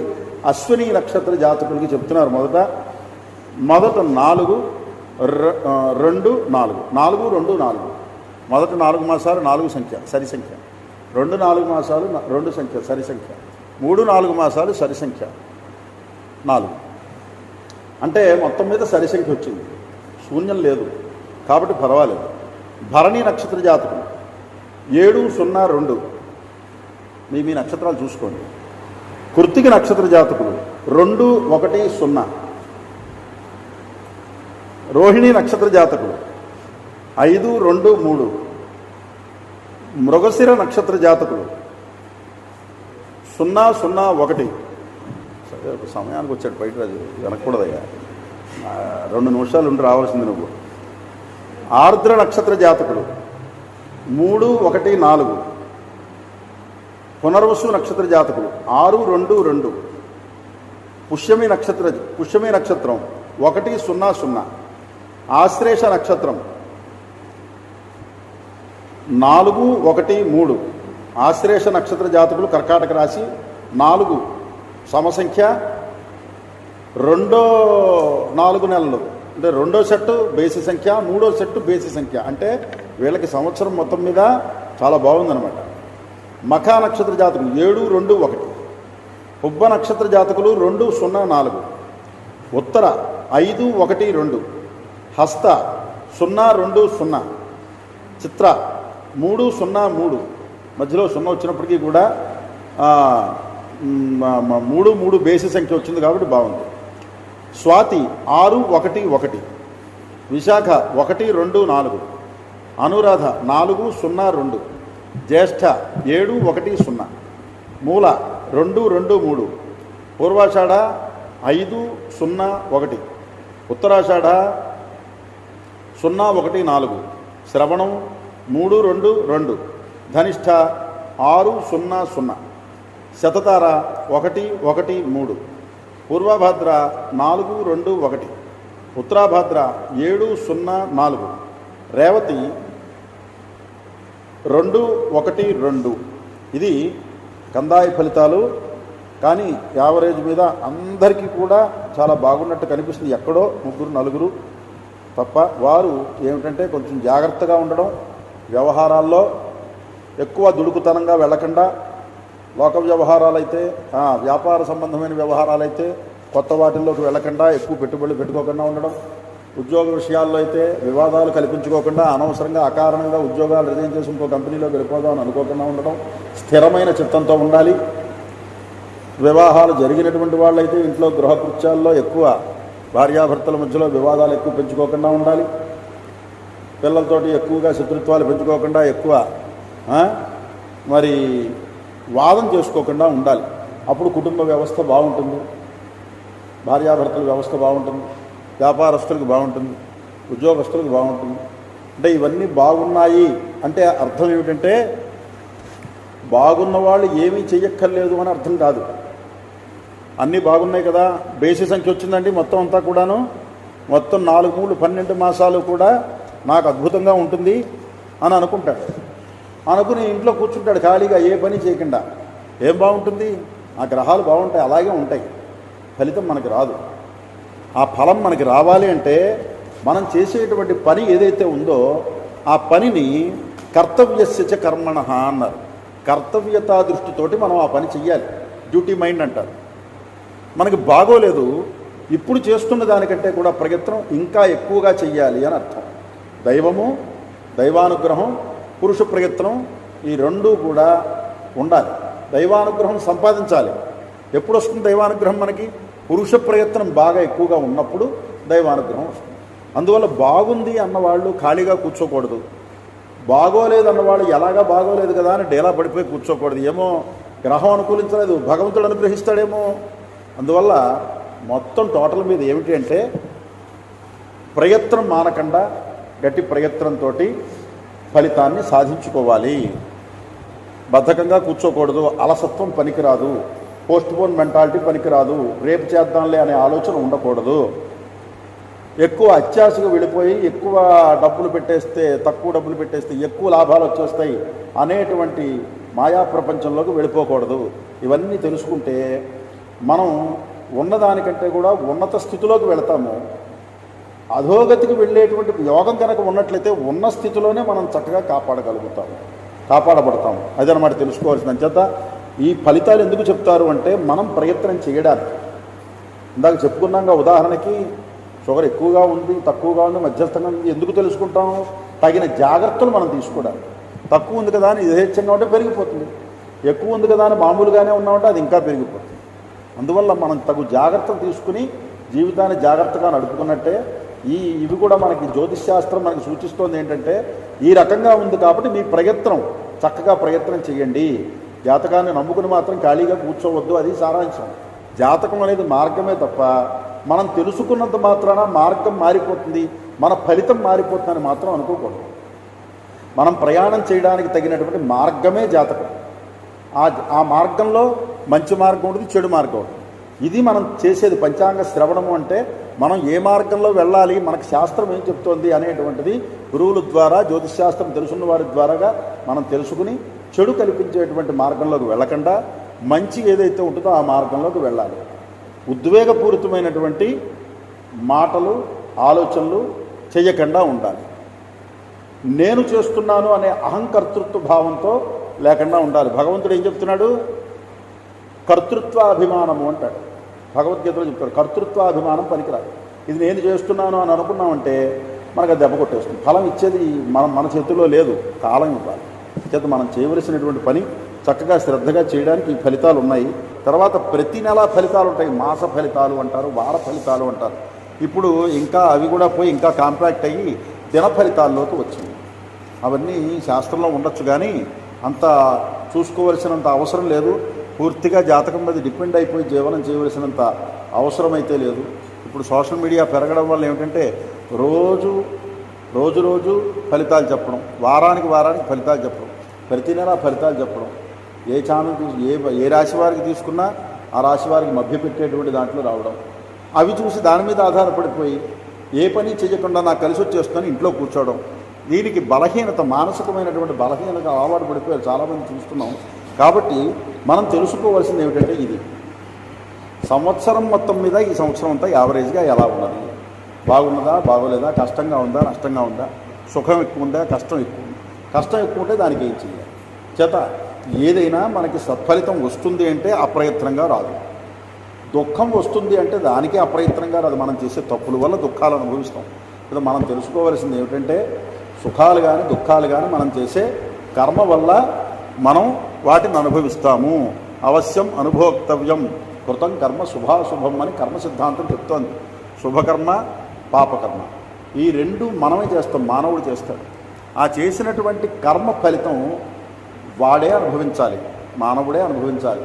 స్వేన కృతం కర్మ స్వేనేవ అనుభోక్తవ్యం నాణ్యేనా అని శాస్త్రం చెప్తుంది. ఎవరు ఏ కర్మ చేస్తారో ఆ కర్మఫలం వారే అనుభవించాలి కానీ వీళ్ళ కర్మఫలం పక్కవాడు అనుభవించడు, వాళ్ళ కడుపును పుట్టిన వాళ్ళు కూడా అనుభవించరు. కాబట్టి కర్మని మనం అనుసరించి మన యోగాలను మనం గుర్తించాలి. సుఖం ఉన్నప్పుడు అనుభవించాలి, కష్టం వచ్చినప్పుడు భగవంతుని ప్రార్థించాలి. సుఖం ఉన్నప్పుడు మరికొంచెం ఎక్కువ ప్రార్థిస్తే కష్టాలు రాకుండా ఉంటాయి. ఇది మనం తెలుసుకోవాల్సింది. యావరేజ్న జ్యోతిష్శాస్త్రము అంటే అర్థం ఏంటంటే అది ఒక మార్గం, మంచి మార్గంలో మనం ప్రయాణం చెయ్యాలి అని చెప్పి శాస్త్రవేత్తలు మనకి చెబుతున్నారు. అంచేత ఈ విషయాలన్నీ కూడా దృష్టిలో పెట్టుకుని మరి కావలసినటువంటి సత్ఫలితాలని పొందేటువంటి మార్గంలో అందరూ కూడా ప్రయాణాలు చేసి వాళ్ళ స్వభావాల్ని, దుడుకు స్వభావాల్ని, ఉద్వేగ స్వభావాల్ని, అలసత్వాన్ని, ఏవైతే లక్షణాలు ఉన్నాయో నష్టపరిచేటువంటి లక్షణాలు వాటిని తగ్గించుకుని ఉత్సాహాన్ని కల్పించి క్రియాశీలతతోటి ముందరికి వెళితే అందరూ కూడా ఆ భగవద్ అనుగ్రహంతో సత్ఫలితాలని పొందుతారు అని చెప్పని పార్వతీ పరమేశ్వరుల యొక్క అనుగ్రహం ఈ పరాభవనామ సంవత్సరంలో ప్రజలందరి మీద కూడా, సమస్త ప్రాణికోటి మీద కూడా ఉండాలి అని చెప్పని ఈ సంవత్సరం మన శ్రీ విద్యాపీఠంలో, విజయనగరం శ్రీ గాయత్రి శ్రీ విద్యాపీఠంలో యథాప్రకారంగా వసంత నవరాత్రుల కార్యక్రమం ప్రారంభమైంది. ఇవాళ రోజున ఆ నవావరణ దేవతా పూర్వకంగా మరి సీత, లక్ష్మణ, హనుమతు, సుగ్రీవ, విభీషణ, అంగద, జాంబవంత పరివార సమేతంగా శ్రీరామచంద్ర పరబ్రహ్మస్వామిని ఆవాహన చేసుకోవడం జరిగింది. మనం ఈ 9 రోజులు కూడా చక్కగా పూజా విధానాలు జరుగుతాయి. శ్రీరామనవమి రోజున కళ్యాణం, రాముల వారి కళ్యాణం జరుగుతుంది. అందరూ కూడా ప్రతిరోజు వచ్చి చక్కగా తీర్థం అది తీసుకోండి. శ్రీరామనవమి రోజు కళ్యాణం రోజున సీతారాముల కళ్యాణం దర్శించడానికి అందరూ కూడా మళ్ళీ తప్పకుండా దయచేయండి. అందరూ కూడా రాముల వారి అనుగ్రహంతో, పార్వతీ పరమేశ్వరుల యొక్క అనుగ్రహంతో ఈ పరాభవనామ సంవత్సరంలో ప్రజలందరూ కూడా సుఖశాంతులతో వర్ధిల్లాలి అని చెప్పని భగవంతుని ప్రార్థిస్తూ ఈ పంచాంగ శ్రవణం అనేటువంటి కార్యక్రమాన్ని ఇక్కడితోటి ముగిస్తున్నాం.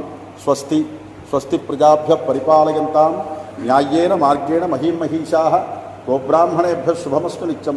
లోకాః సమస్తాః సుఖినో భవంతు.